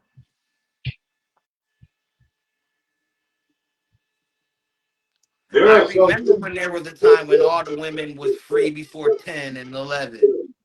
there's some women that's married right now watching this, who husbands is probably what you watching. They on the side of the bed with some shit like these brothers spend juice and these niggas either playing the game or too manly to be like, yo, let me see what's But some going of that on. is their outlet. But some of that be their outlet. The game be their outlet. Some of that be their outlets. There's not a lot of men with outlets. 7 and 9, man. All 7 and 9, man. Seven, Let that's all that we are is an outlet. 7 and 9, we is an outlet for you to 7 come up here and drop wisdom, All right, you got the game. educate, You got the game. vent. I give you that. You got the game, but you're not learning nothing. You're not. you're not possibly learning on how to make correcting your mistake and error in what's going on in your household type shit. I'm not saying we perfect, but we might have other brothers that's a little bit more advanced than us. That's in the ministry.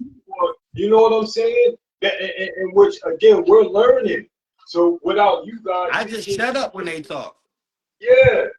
I just shut up when somebody like that talking. I know when to shut up. I'm all. I'm not the only father that's not active in my biological kid's life, but I'm over here with my wife and her fucking kids, and not saying it like that, but in a sense, like if y'all want to talk that gully shit, like when I first moved out here, I got a girlfriend, and I'm trying to rebuild and reestablish and recreate and all of that. And I have a girlfriend, and I might be living with her and her kid. And then my kids back home like, with the moms and everybody else who's stuck in the past. So, like, listen, I could get busy. Like, you know what I'm saying? And y'all are looking at me like, oh shit. Like, I marvel him. I'm going through the same shit. Because there's a lot of people going because I'm so ill. I could paint y'all picture and speak for y'all on some shit like, yo, I'm a little nigga. Y'all see, I'm always saying about myself, right? But check it. I'm a little nigga, right? Great content. So I could be on some shit like, because I can't talk the bald head talk about my females no more. With the hair and the edges, I can't do that. So I gotta do other shit. But on some shit like, yo, I'm tired of beefing with your son because I'm a 32, 33 in the waist. This nigga wearing my clothes. I'm tired of fighting with him. He taking my jeans, going in my closet type shit. Like, some men probably going through that. Being bullied by the kids and shit because the nigga might need a corner on the couch to play his game. And let me tell you something. Any man going through that, that's his fault. Nah, but I'm just saying there are people that's actually going through that might be like, you know what I'm saying? But yo, yeah, I understand that. They might see like, yo, okay, I can relate. Mental health is so much. It could be the job, your low-paying job. It could be bills. It could be anything. I get that, but let me get to you. This is why I chose. This is one of the reasons why I chose not to be in mental health, because you can't trick away your money and fuck up your bills and then say you want to claim mental health. Hold on, not trick up. And you got to acknowledge that. That's why I was kind of leery about having people come up here and talk about mental health, and they just like they're a product of their actions and the consequences now because it is mental health, but you knew better. It ain't mental health when you know better. You fucked your money up. Now you try now it was mental health when you knew better. As you know, the portal. You know, let me tell you something. You know what give me mental health, bro? You know what give me mental health? When I gotta work all week just to give the money to the bill man. Just to give the money to the bill man, right? And then sit back and be happy broke. You got niggas that are sad broke because they don't have nothing. They just broke. They didn't do nothing with their money. They fucked it up. You know? Now every week I'm paying the bill man, but I'm happy, but I'm broke. So I got to deal with those emotions. It's like, what am I really doing? Then you have people that are just fucking their money up, not doing nothing right by their life. And they know it. I can't make excuses for these people and claim it's mental health. Some people you can't make excuses for. Oh Lord. Because we're coddling them. Even as mentally strong people, we coddling them. That's what we end up doing. You see parents coddle their children. No, what you do when you get, you know, not put little in front of it. What you do when you What get you checked? mean? When I get my check, I take some out for Bill, some After out for you, this and I save the rest. Nigga, I take some out for my bills. Every week hey, I gotta take something out for bills, B. Every check, bro, bills gotta it get divided three ways, bro. yep, It get divided three ways. It's the money that I'm surviving off, the money I'm saving, and the money that go to the bill man. That's just the way it works. I have no like unless I'm gonna go back to trapping, then I ain't gotta worry about certain things. hey, yo, And you I ain't crazy, never going back to that. That's going backwards. I ain't never going back to that life. Ever. Ever. I'll be damned. Trapping, I'll be damned. yo. Never. Never. You got them fresh white ups. That's work money, nigga. That's saving. That's what happens when you save. You can buy little things nice for yourself. All your money don't go to bills. You gotta pay yourself first. You learn that in hustling. You pay yourself first. You think I'm gonna just work, work, work, work? That's why you see people that are a little bit well off on me. They may go on trips every year. That's where they money go to. You know, their money they go on the little vacations every other year. I love to see that, but that's how they live their life. You know, Right, I gotta kind of build my money up to do that, but I, I'm in the same boat, you know, but I got to make sure the bills get paid. You have people that are in the same position as me, but they don't care about none of that. They really live in, they just, they don't care, bro. And they got kids. They trying to raise kids in circumstances. Every other week they hot water off. They you know, yeah, they trying to chill in the party. yo. And then it's kind of like when you really look at it, you see these people, you want to give them advice, but you kind of gotta wait for them to like burn out. When is it gonna stop? Now you kind of gotta like I always told you this. I only got advice for young people. I'm kind Mm, of biased in a sense because the young people always been the future. okay, So okay. you know, So, so people my age, oh, I so gotta when, kind of see it. I gotta kind of see it burn out. Like all of that rah rah, all of that lifestyle. Like sometimes it gotta burn out in them before you can even give them advice. Cause they thick headed. They don't want to hear it. Cause they know better. They just know better. You come across niggas that just know better and they don't want to hear it. But it's like when that life kind of burn out of them, they'll start accepting certain things you told them, or they'll call you up one day and be like, "Yo, one day you told me I should have," and then it'd be like one of the first real conversations you can have with him right, because he done burnt out. That's why I would never turn my back on somebody. Like as I'm climbing and I understand that I can't take you with me, that don't mean I gotta turn my back on you. You know, I'ma still shoot advice down to you, send kites to you. Yo, this so when you do get it together, it's in your mindset. I always love you, bro, no matter what level we was at. I was always looking out for your best interest because I loved you like that. I right. don't understand turning my back like, oh, I'm on a high level. I can't fuck with these niggas. Like, not like I can't bring you or you can't bring me. I understand. Right, But there's valuable information up there that we need to share. You know, you're like, once I'm in position to give out information, like, you know how they saying the game should be sold, not told? That burnt us because regular people start taking that in. That was about street life and that lifestyle. That game should be sold, not told. But in the real world, when you got information that can better your brother, you need to give that up because that'll better us.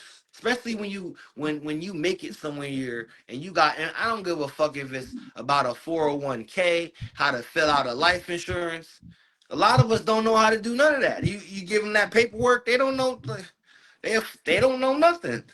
So and some of us are in positions to know these things. so do you think people are in tune with even having health insurance in their primary care? And No, then, no, let me and, tell you something. and I was dealing with state. how could they go about you know, what direction and going to get that. Yeah. So I don't think so. I've had state insurance most of my life. God bless, I didn't have no real injuries where state insurance will burn me and I have to be paying out the ass. But since the listen, since So the where could people go to get state insurance? I'm about to break it down. I'm about to break it down to you. So since the shutdown happened, I got cut off. So I had to go to the Connecticut.gov and reapply. You know, I don't need SNAP. I don't need food stamps. But if I'm eligible, fuck it, I'm gonna get it. I never really had it like that. But if I'm eligible, fuck it, I'm gonna get it. Yo, y'all But hear that? Don't be too proud. Don't yeah, yo. don't be too proud. Might not get $200-300. You Yeah, know, because if you make too much, they're not even giving it to you no way. If you make too much, they're not even giving it to you. So I was really doing it. I was really doing it for the insurance so I can go back to the dentist and shit and get my shit cleaned and all back. So you can go fill out the forms, but now it's different because they need check stubs. They need, proof of how much you make. Hold on one second. Yes. yo, tell mommy I said what up though.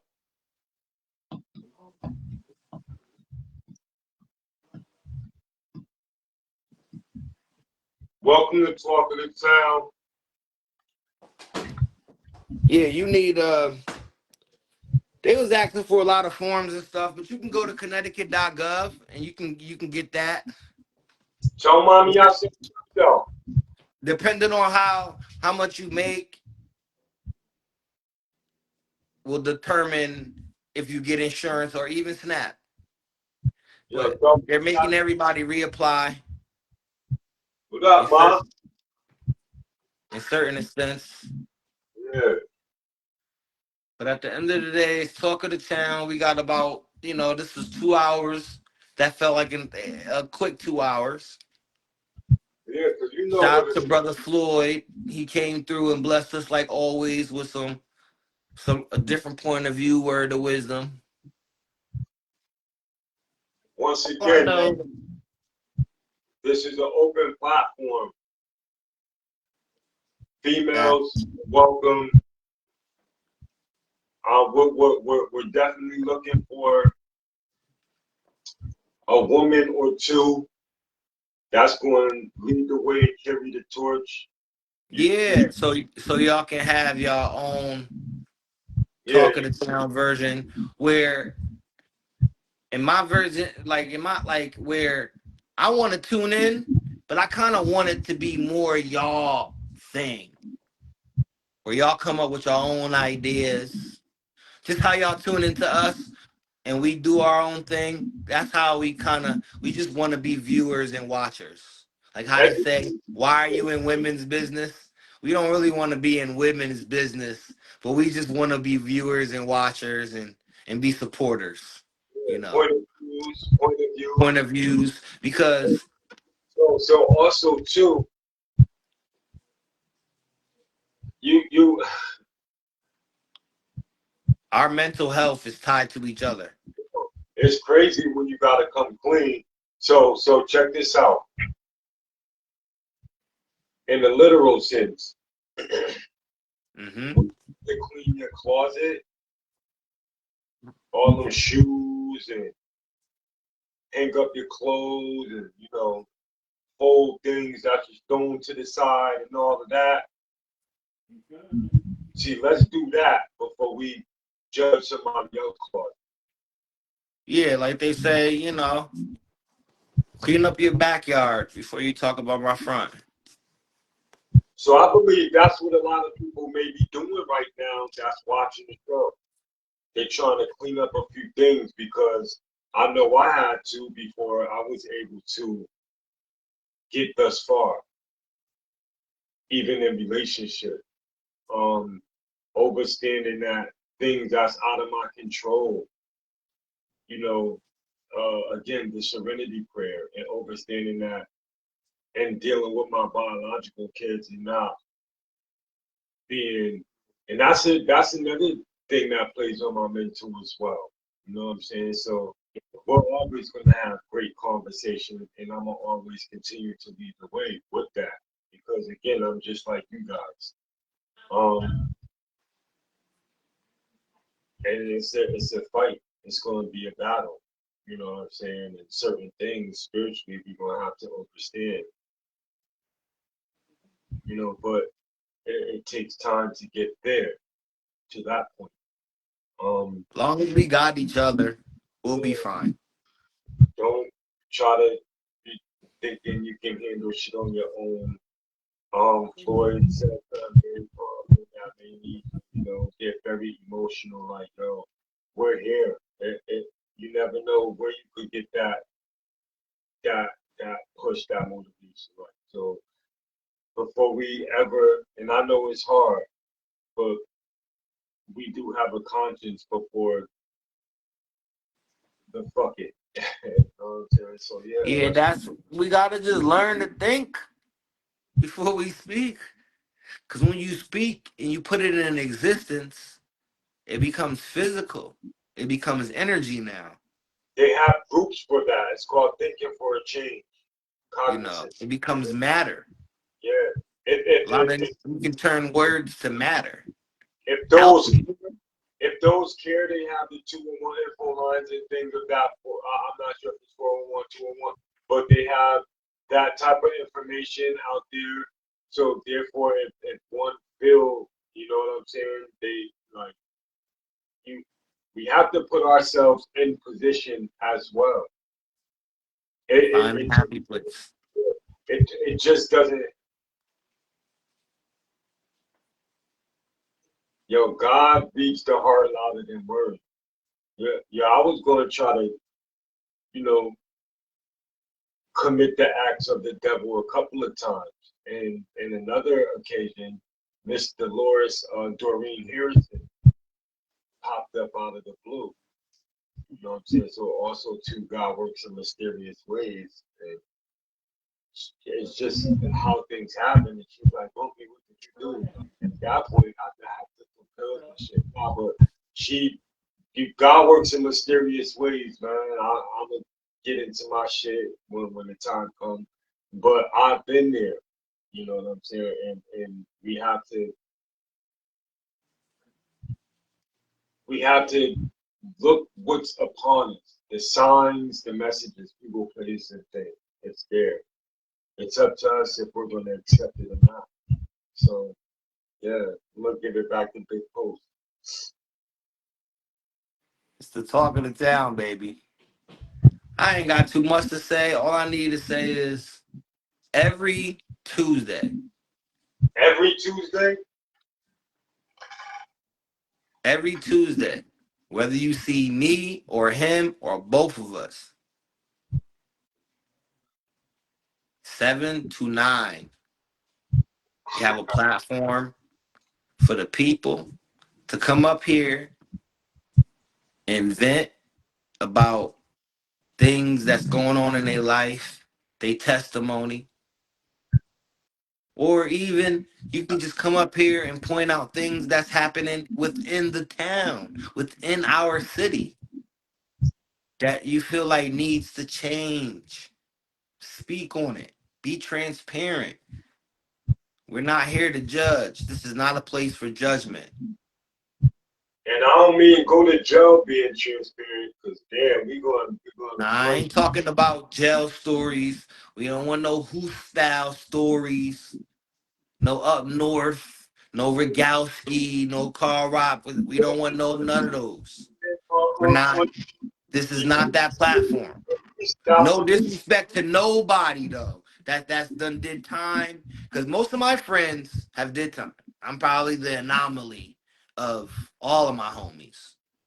So, I have no hate towards them. We don't need the stories. You heard one, you heard them all.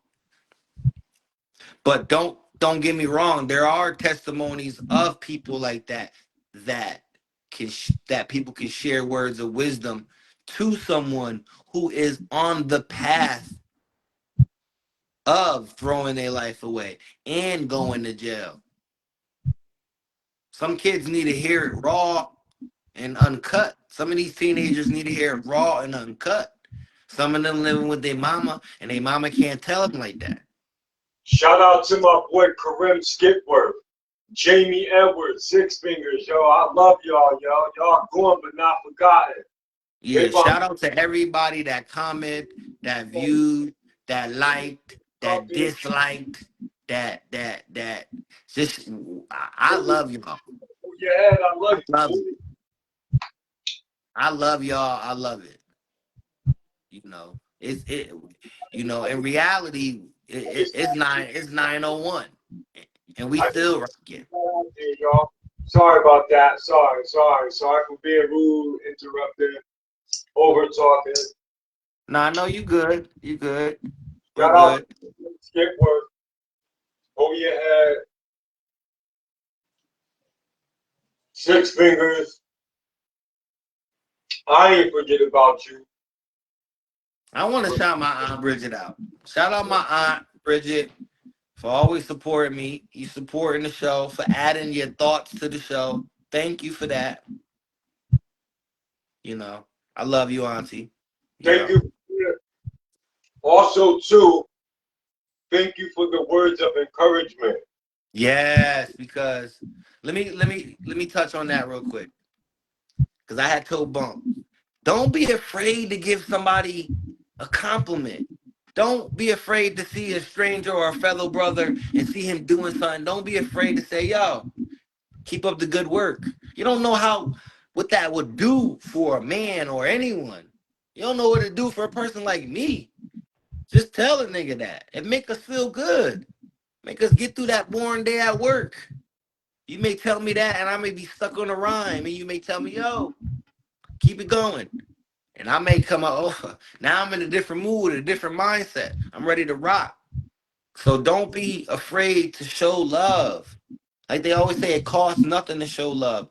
But I understand, sometimes the repercussion of showing love to people because we've been burnt as a people so long, helping people who didn't really reciprocate what we were giving them. So I understand that. But never lose that value of showing love. Because blessings come in disguises. You don't see them. But they don't just come for no reason also. So always show love. Always show it. When you see somebody doing good, congratulate them. Congratulate them. Congratulate them. Like, like, it's so ill. Like, you might have saved that person who has suicidal thoughts. Yes. You don't know how far a compliment goes. For certain people, I remember there was a time in my life a compliment was everything to me. Just on What, my shirt, just say something. so what changed? I- I had more confident within myself.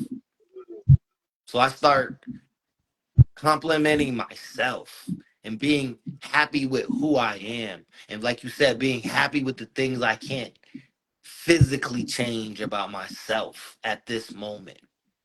So let's just endure with that. At this moment, I don't have I don't have the gift or the power to change it. So right, right. let's just love myself for who I am right now. You know. So after a while, that became a mindset. Then it became, you know, when I did hear a compliment, I knew how to like. Now I got to learn how to take it. So that's the second adjustment because for not feel like I'm not getting him so long, I don't know how to take him. I may seem arrogant in a way because it's like I don't know how to take. I'm not brushing you off or nothing, but it's like I don't know how to take. Sometimes I didn't know how to take a compliment. Now I'm the person that want to give everybody, yo, your shit fire, that shit, and no fake shit. I just if I like it, I like it. If I like what you're doing, I like it. If I don't, I don't. But it's more. I'm more open to that. I'm more me. It's more me of who I am. The more I learn myself, the better I am for people. Because that it starts with us. It starts within. Like they say, the revolution will not be televised. When Gil Scott Heron said that, he was talking about in the mind. Because when you change your mind, nobody sees it. It just happens. And that's how a revolution starts, with the mindset. So if we wanted to start a revolution or any type of movement, it starts with the mindset first. So within the it just happens. You got to change your mindset. It's like consistent. You got to build a habit. It's like I was a vegan for 7 years. It took a habit.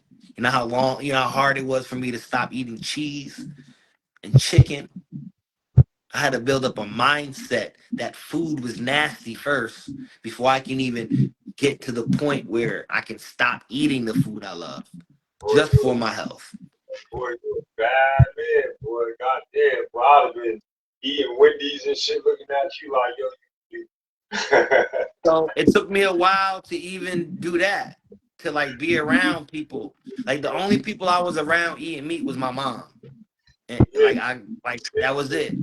I'd have Other been, than that, I'd have been eating I them couldn't be around it for a while. McDonald's baby nigga with the extra sauce. Like, yo, coach, you But good? then I would get good because like I would just have a salad and I just be good. I learned how to be a vegan. I learned how to be a plant based, because as I got smarter and wisdom about it, you know, I became plant based, because being a vegan is something totally different. That's a whole different story. You know, plant based is you know where you need to be if you live in that lifestyle. You don't want to be a vegan. You don't want to eat nothing that says vegan on it. You Shout want to out to eat something. Yeah. welcome to Talking to Town. Shout out to all my vegan people. If that's the way to go, boom. You know what I'm saying? No, but don't get me wrong now. I eat chicken back again. I'm back on a my old I'm on the diet that I was when I was like 16. Yeah, we ain't knocking it, yeah. But shout out to vegan people. You know what I mean? But being a vegan, being a plant-based person is a lifestyle. You got to change your whole lifestyle. Meaning, like with me, I battle with drinking, because being a plant-based and drinking don't go together. Right, right. So, it's one or the other. After a while, it was one or the other. I had to stop the drinking. I choose smoking weed over everything. Fuck it. Welcome to Talking to Town. Tuesday night, men's mental health. Come get some. Open floor. For anybody that want to tap in, we got the women. We want the women to pop up. You know what I'm saying? You shoot the weed, me too. I have three powerful women that I truly feel that could really hold the floor. You know what I'm saying? And even if it's just everybody together, like in one group, you know, respectfully. But I Where would like it from two different point of views, like me and you, because we come like you're older than me. You got me by a couple years, so it's like we need the younger generation, and we need the elders. Cause you born in the '70s, I'm born in the '80s, so we need that element. yo, the '80s was the yo. See, you experience what most of my favorite rappers is rapping about, because you're the same age as rap. So when rap really started busting, you were growing into it. Yo, You was like right there. You was a teenager in this shit. the, By like 89, by 89, you was, come on now. 89, 90, those was damn. when it started. Yeah, feel me? So Fuck, I was 7. I was at yo, that age. yo. Oh shit, man. At that age, it wasn't no music. It might have been. I might have knew about Michael Jackson. I might have knew about De La Soul. I might have knew about Slick Rick, but that was probably it. At that time, at like If 7 years old, I was probably at Michael Jackson out. if I could relive anything, it'd be from 80 to 89. If I can relive anything, it would Yo, probably be it, oh, it'd probably be from like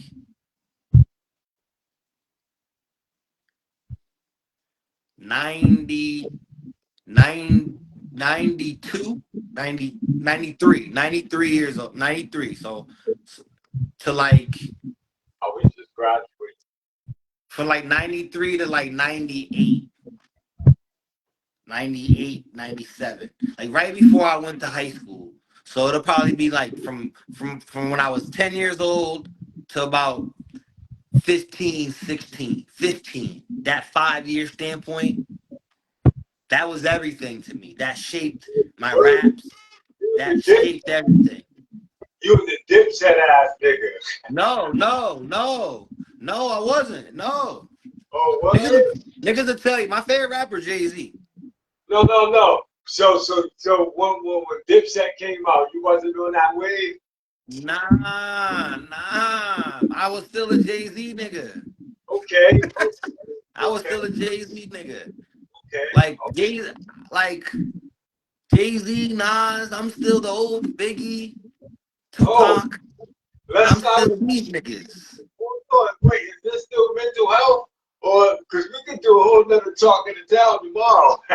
Yeah. We already 12 minutes over, bro. We already 12 minutes over.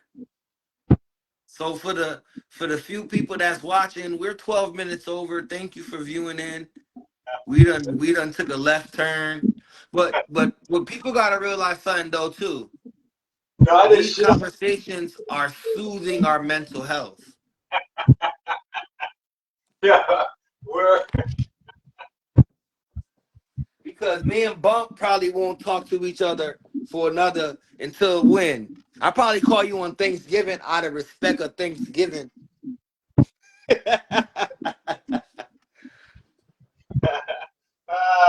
yeah, yeah. Oh shit! Nah, but yo.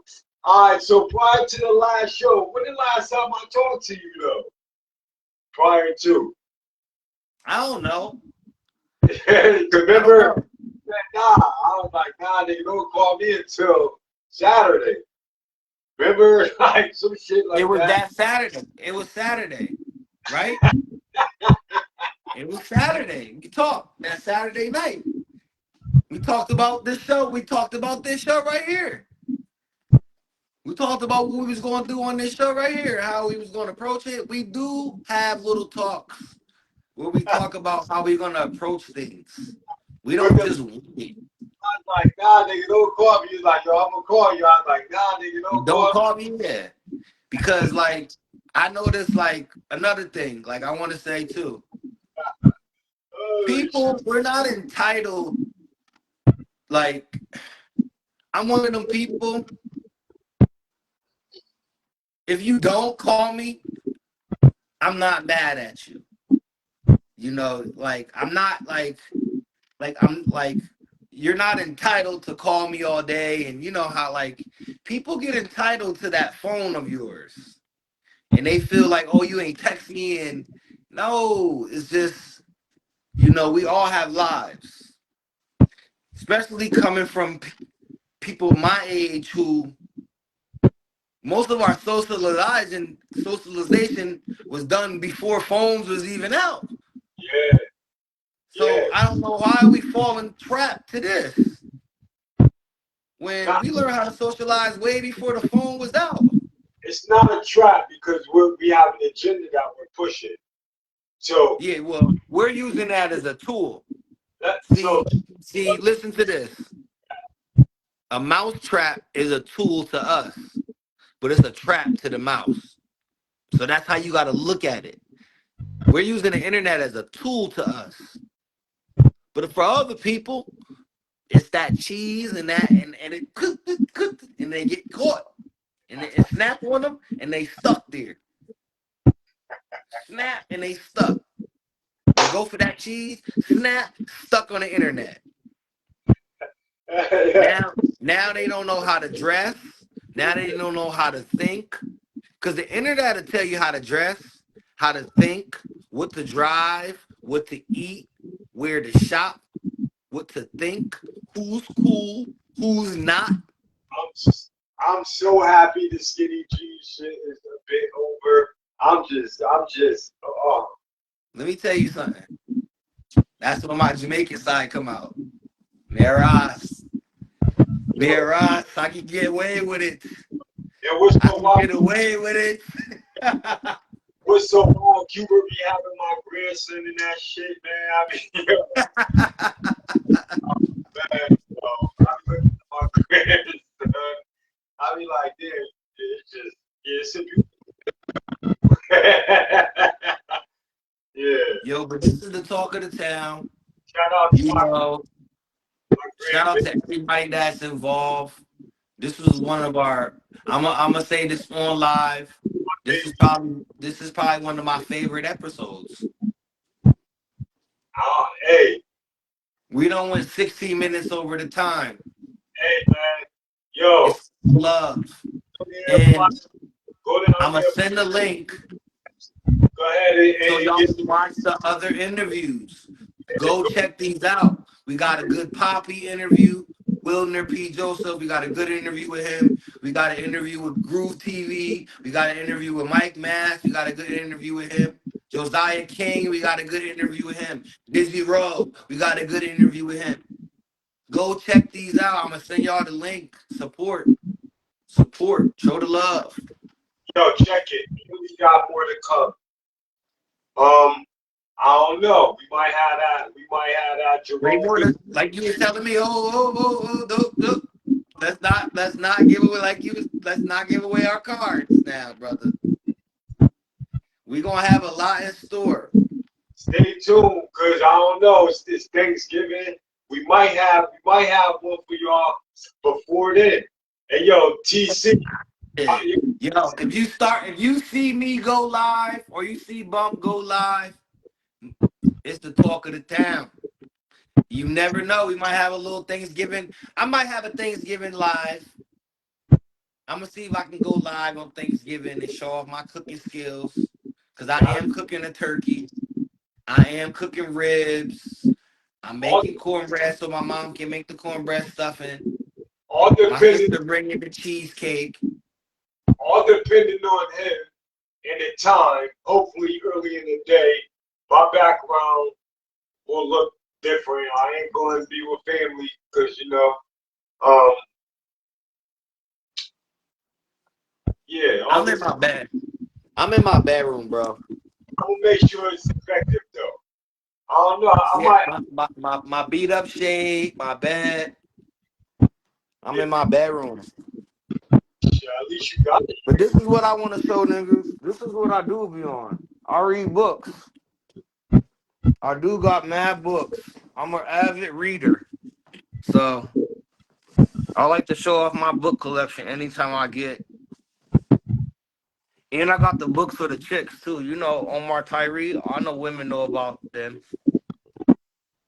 Books over here, like anatomy, world history books. So I show off my books and stuff.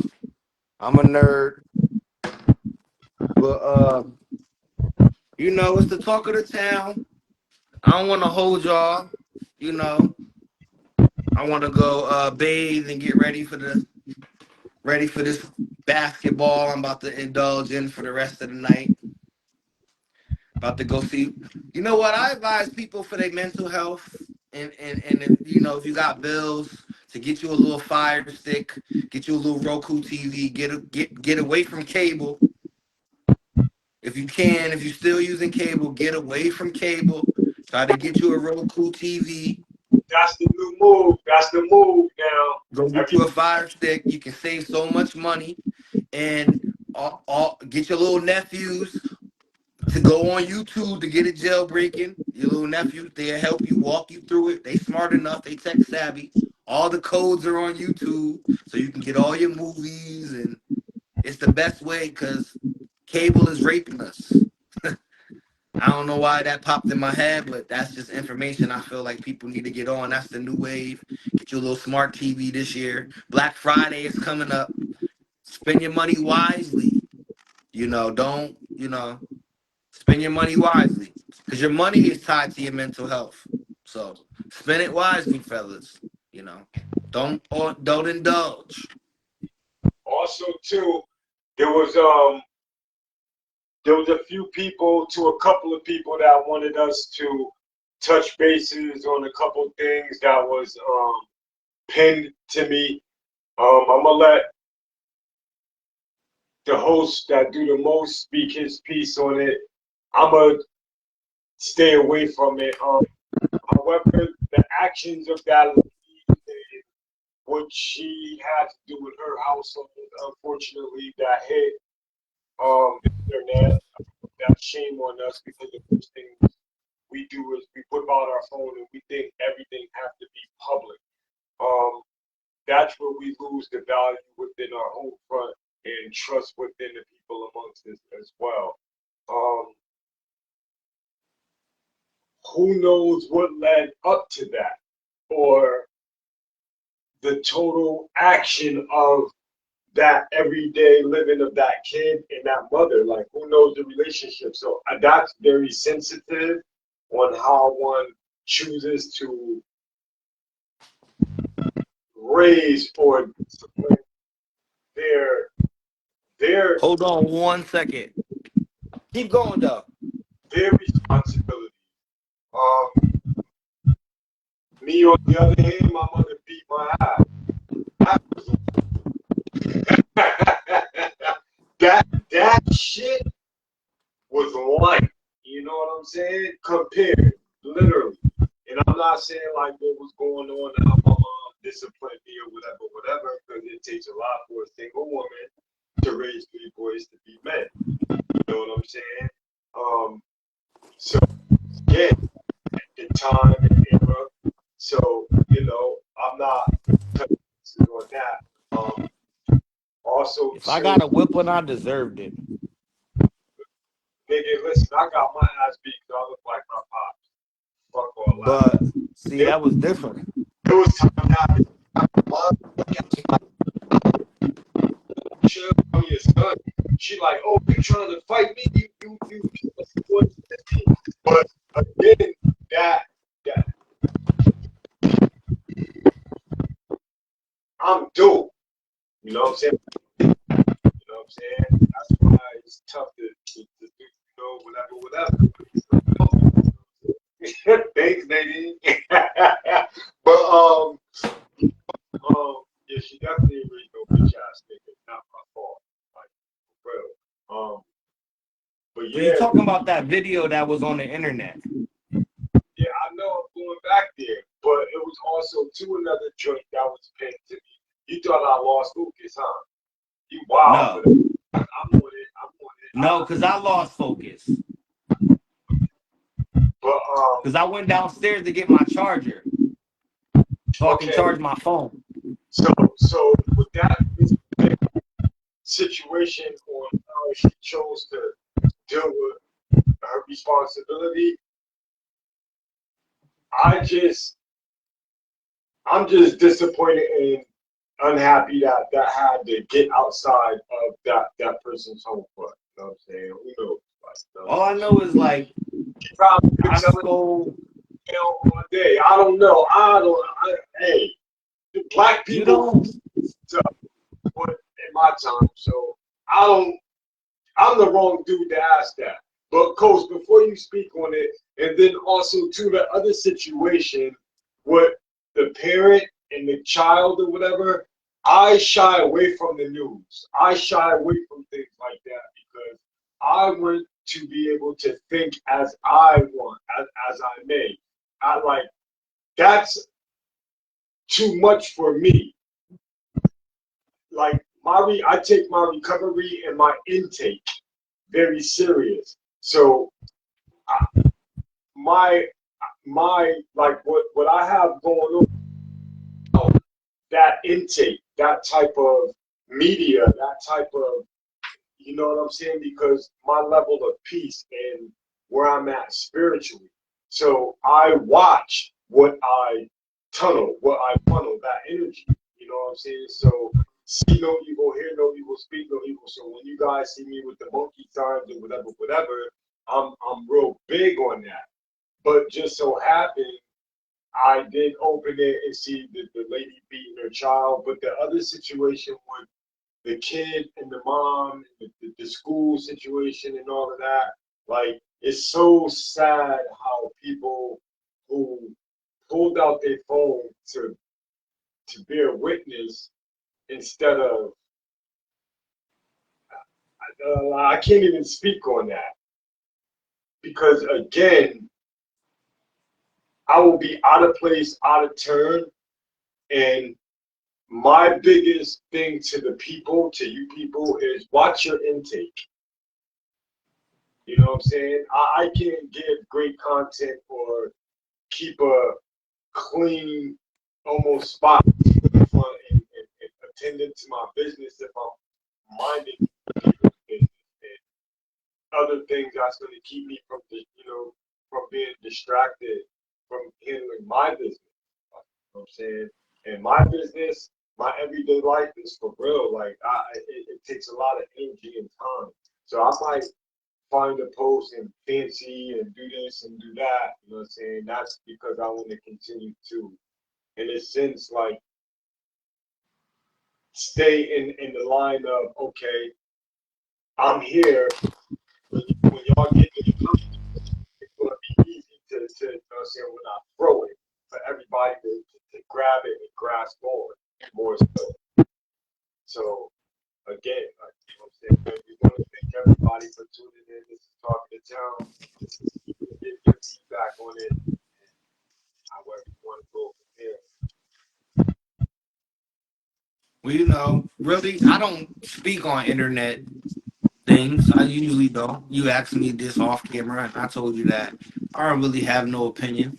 But for the sake of the conversation, I seen the video. And the people, I'm not going to call you guys fans, the supporters, because certain people pinned it and asked me and Coach Talking to Town, what do you guys think? Well, I seen the video. The video was horrible. It was trash. And I understand the era we're in to where children are filming everything because that's what they do. So I don't fault the children. We But got for it. the adults who know better, I kind of think in have empathy on a situation. I kind of think if you're not gonna intervene, that was the best thing she could have did. That was the best thing she could have did. If she wasn't, whoever filmed it, if they weren't to intervene, that was the best thing they could have did was film it. Because now there can be an investigation done. Something can be done if it is abuse. Now, So, so going to the bigger picture. We like. I come from here. Everyone got whoopings. Everyone. And then I always use this as a joke. Even doctors. Some of the greatest, some of the richest, best scholars and all that got whoopings. A whooping is different from abuse. It's two different things. Discipline. In the Bible it says what? Spare the rod, spoil the child, something like that. I don't know if I'm saying it right, but I look at it as a case by case, child by child. Some kids need discipline in certain ways. I don't mean you whip them and you out. But you know, some kids, I don't know. It's a touchy situation. I don't believe in what I seen on the camera whatsoever. No. That was crazy. That's abuse. That's not normal. That's not the first time she did that. That's why no, there's no way. Yo, That's not the first time. let me tell you something. My homegirl, Caitlin LaJoy, I saw a couple of people make comments on that shit. And I'm not going to tell nobody business, but yo, certain people know their kids is fucked up, bro. Yeah, but Like, you know, and it's, but you also have good parents out there where their kids just don't fucking listen. I don't mean beat them, but it's just they don't get it. And you know, as a person that never wanted kids and I ain't got kids, I understand the parents sometimes over the kids. Sorry. Sometimes I understand the parent because I know a lot of bad kids. I know a lot of bad parents though too. Don't get me wrong. There's a I'm lot not of bad parents, but there's a quiet. lot of good parents out there who did the best they can to raise their kids, and their kids still went the other way on them. I was one of them. You know, and their parents did whatever, and they knew the rules, and they still said, you know what, I'm gonna make my mom look bad. I'm gonna go the other way. That wasn't the intent, though. It's never the intent when you're a child, Yo, but I remember times I'll be fighting on the west side in front of Trinity and shit. And rest in peace, you know, Barbara Miller and shit. Shit, looking out the window and shit. Monty and Maurice mom, they're my niggas, boy. They're my niggas to the end. I used to knock on her door. Can I come out to play? Because remember when she moved from Trinity, they moved to Betts Ave, right down the block for me. Weezy was out the window, nigga. I was rest in peace. I was fighting Jermaine Williams. The nigga sucker punched me in front of Kentucky Fried Chicken. So we ended up shit, rest in peace, whatever. But she was watching that shit. She was on the phone. My mother, baby, he out here fighting. Woo. Yo, I miss them times, man. Rest in peace, May Williams, yo. Mm-hmm. You know what I'm It's a saying? lot of people from the town there's a lot of kings, there's a lot of queens, there's a lot of matriarchs, there's a lot of soldiers, a lot of untold stories, you know, My mother that a said, lot of people touch on. hey, yo, man, let me tell this funny shit. Let me tell the world what it's like with a conversation between me and my mom. Save that for another day, bump. Yeah. Hey, Save yo, that for another show. all right, let me just tell this shit though, right? So, maybe like 3 phone calls ago and shit. And I talk to my mom regularly, so like maybe let me just say like last week. But you know, remember when I got mad? I was like, yo, I'm gonna see a couple niggas or whatever, right? So I guess that shit did go viral. So my mom called. When did I shit? My mom found out about this shit. So I don't know, a cousin, somebody called me, probably, yo, Nick, but whoa, like, you know what I'm saying?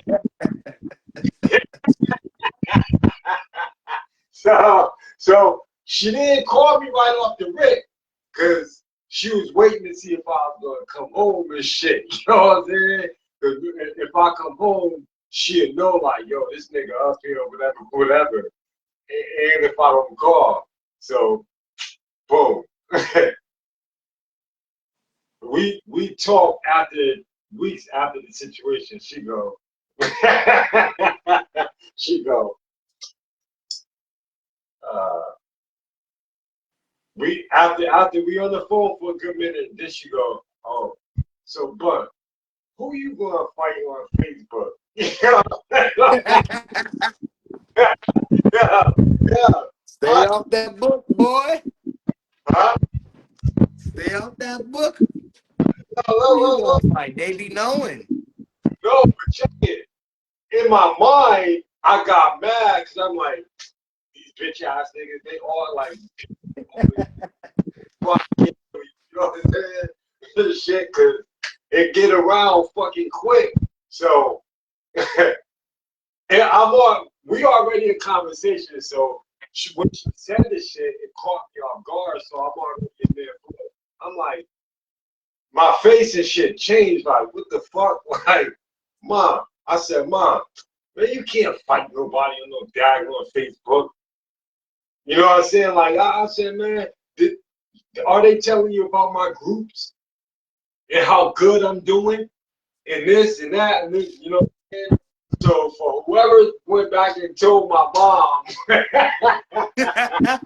That's what your ass get. Niggas told your mom like back in the day.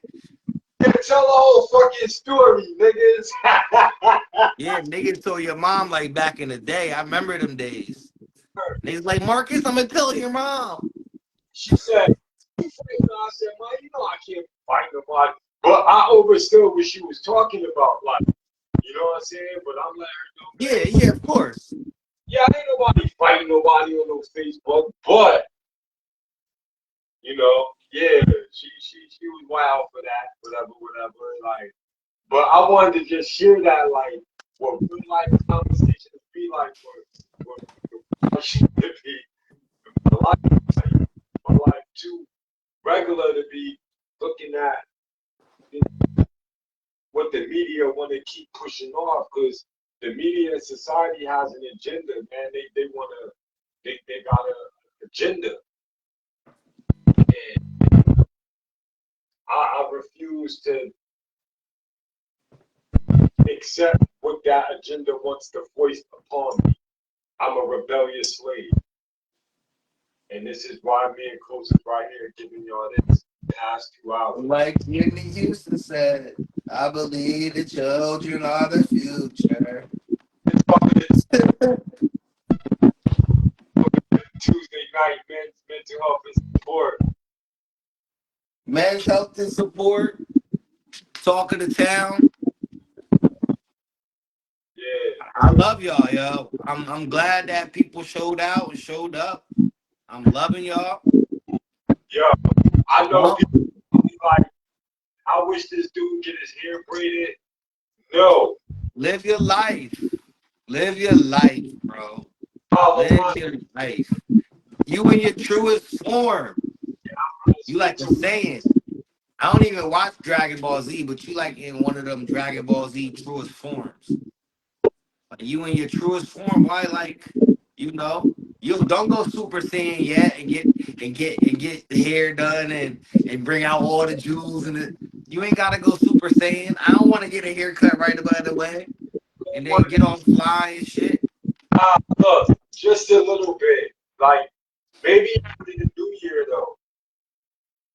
Nah, I'm going scruffy for the next couple of weeks and then I'm gonna get it. Probably for Christmas. Or you never know. Cause I usually get my hair cut every 2 weeks, maybe 3 weeks. My baby mother been shitting on me. She been talking about a Monday since 2 months ago. And this is why partially I'm looking like this too, y'all. Unless y'all put a little GoFund and start up a little joint. What y'all need to do is tell them to cut it. That's what y'all need to do. Tell them to cut it. Knock that shit down some. That's what y'all need to do. Please help a brother out. Tell him to cut it. Y'all, but mess with the talk of the town. I'm here with Bump. This episode will be on YouTube tomorrow morning. I'm gonna set it up at my job or something like that. Or you can go rewatch it right on Bump page right after he hit exit. It'll You be know, posted right up there. y'all know I got a lot of cousins. So I would just say this. I'ma shoot cuz a text in the middle of the night if he wake up and say, yeah, 10 o'clock a.m. it is, and y'all see that live, tap in. If that's it's coming. I'm gonna try to get one in before Thanksgiving. That way me and Coach can sit back. We want to try to get Eric Manning. I know he out here. If he's in Riley, I'm gonna try to link up with him. He's one of the members from the Sensation. All right, I'm gonna try to get up with him from the Southfield Village. You know what I'm saying? Um, again, hopefully I get up with him. We make some phone calls and get the other members. That'll be dope.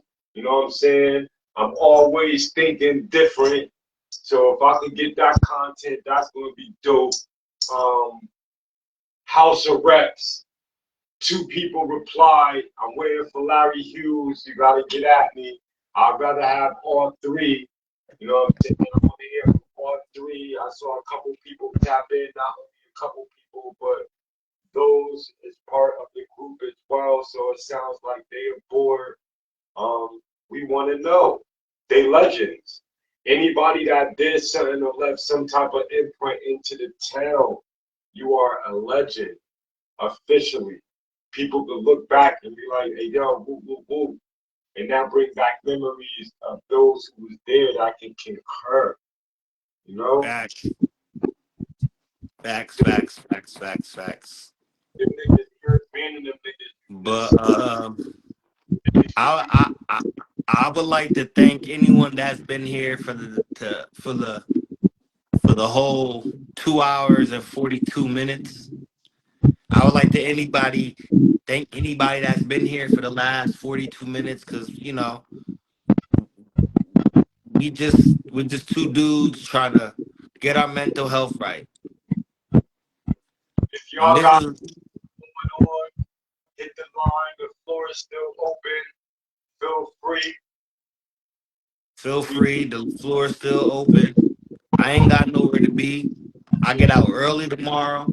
I'm coming home to cook, roll up, and be family-ish. Period. Cook, roll up, and be family-ish.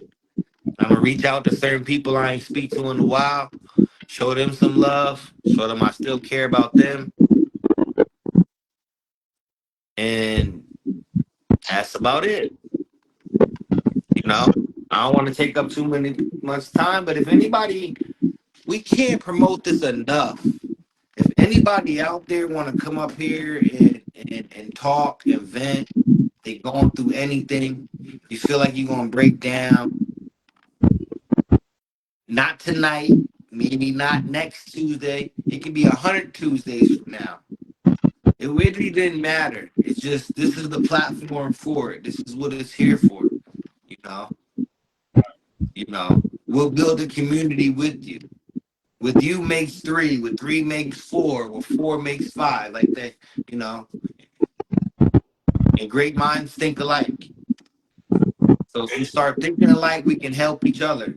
We can help each other. It's open the mind. Bring your kids. Be like, yo, Yeah. you know? Let your teenagers sit in on this conversation. Let to the mothers. I'm talking to the single moms out there. You got a teenager that's off the chain, and you see he's going down the path that because you know. Let them sit in on one of these conversations. Let them hear it from the horse's mouth. Who some of these people really lived it, or they seen it, or they been through it, or they survived it. Let them like they need to hear some of this. It ain't what you see in the movies. This is not even what you see in the documentaries, because we're actual real people. Not to say that the people in the documentary ain't real, but you can actually touch one of us, see one of us, and you can bump into people that actually know us. That's the difference. There's people out there that actually know us. That it ain't about vouching for. We're not talking about street shit. It's just a sense of community. Like, they know us, and they know we're here to promote good and positivity. So we want you to be a part of this. I want people to be a part of this shit. I don't want to be up here talking all day, even though I don't mind. You know me. If I got things on my mind, I'm gonna let y'all know. I'm gonna be transparent. You know, when it's my time to tell my story, I'm gonna be transparent. I don't know if that's his mic or my mic, but that shit sounds crazy. What's that, Coast? It's the sound. I don't know if it's the mic. I don't know if it's my shit or your shit. It's still it's still doing it. It go in and out. Yeah, it's still doing it. I don't know. I'm plugging my phone up. My shit going dead a little bit.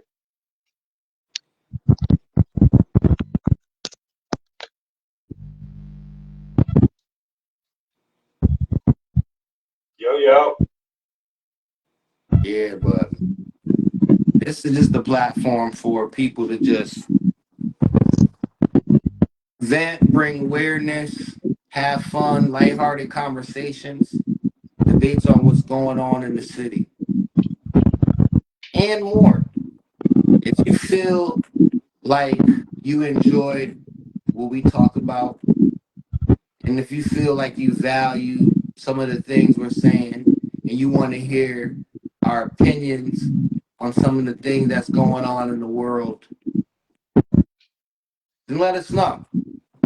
We'll be feel free to speak on certain things and give you a different and a better outlook.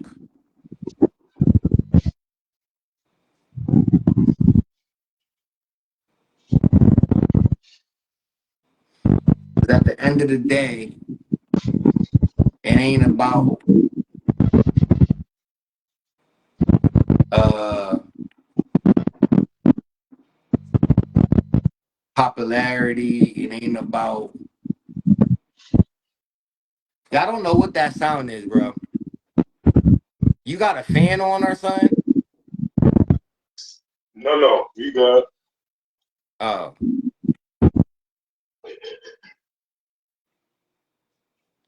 but it ain't about popularity. Is it my phone?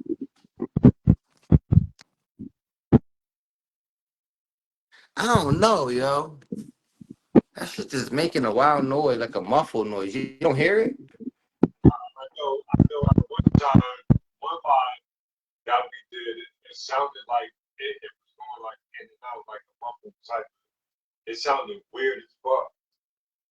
Yeah, but it just started doing it for the last 10, like,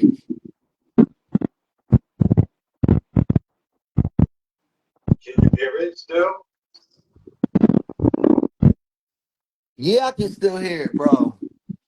So let's end this. You don't want people to be trying to. Yeah, so at the end of the day, it's the talk of the town. We about to end it.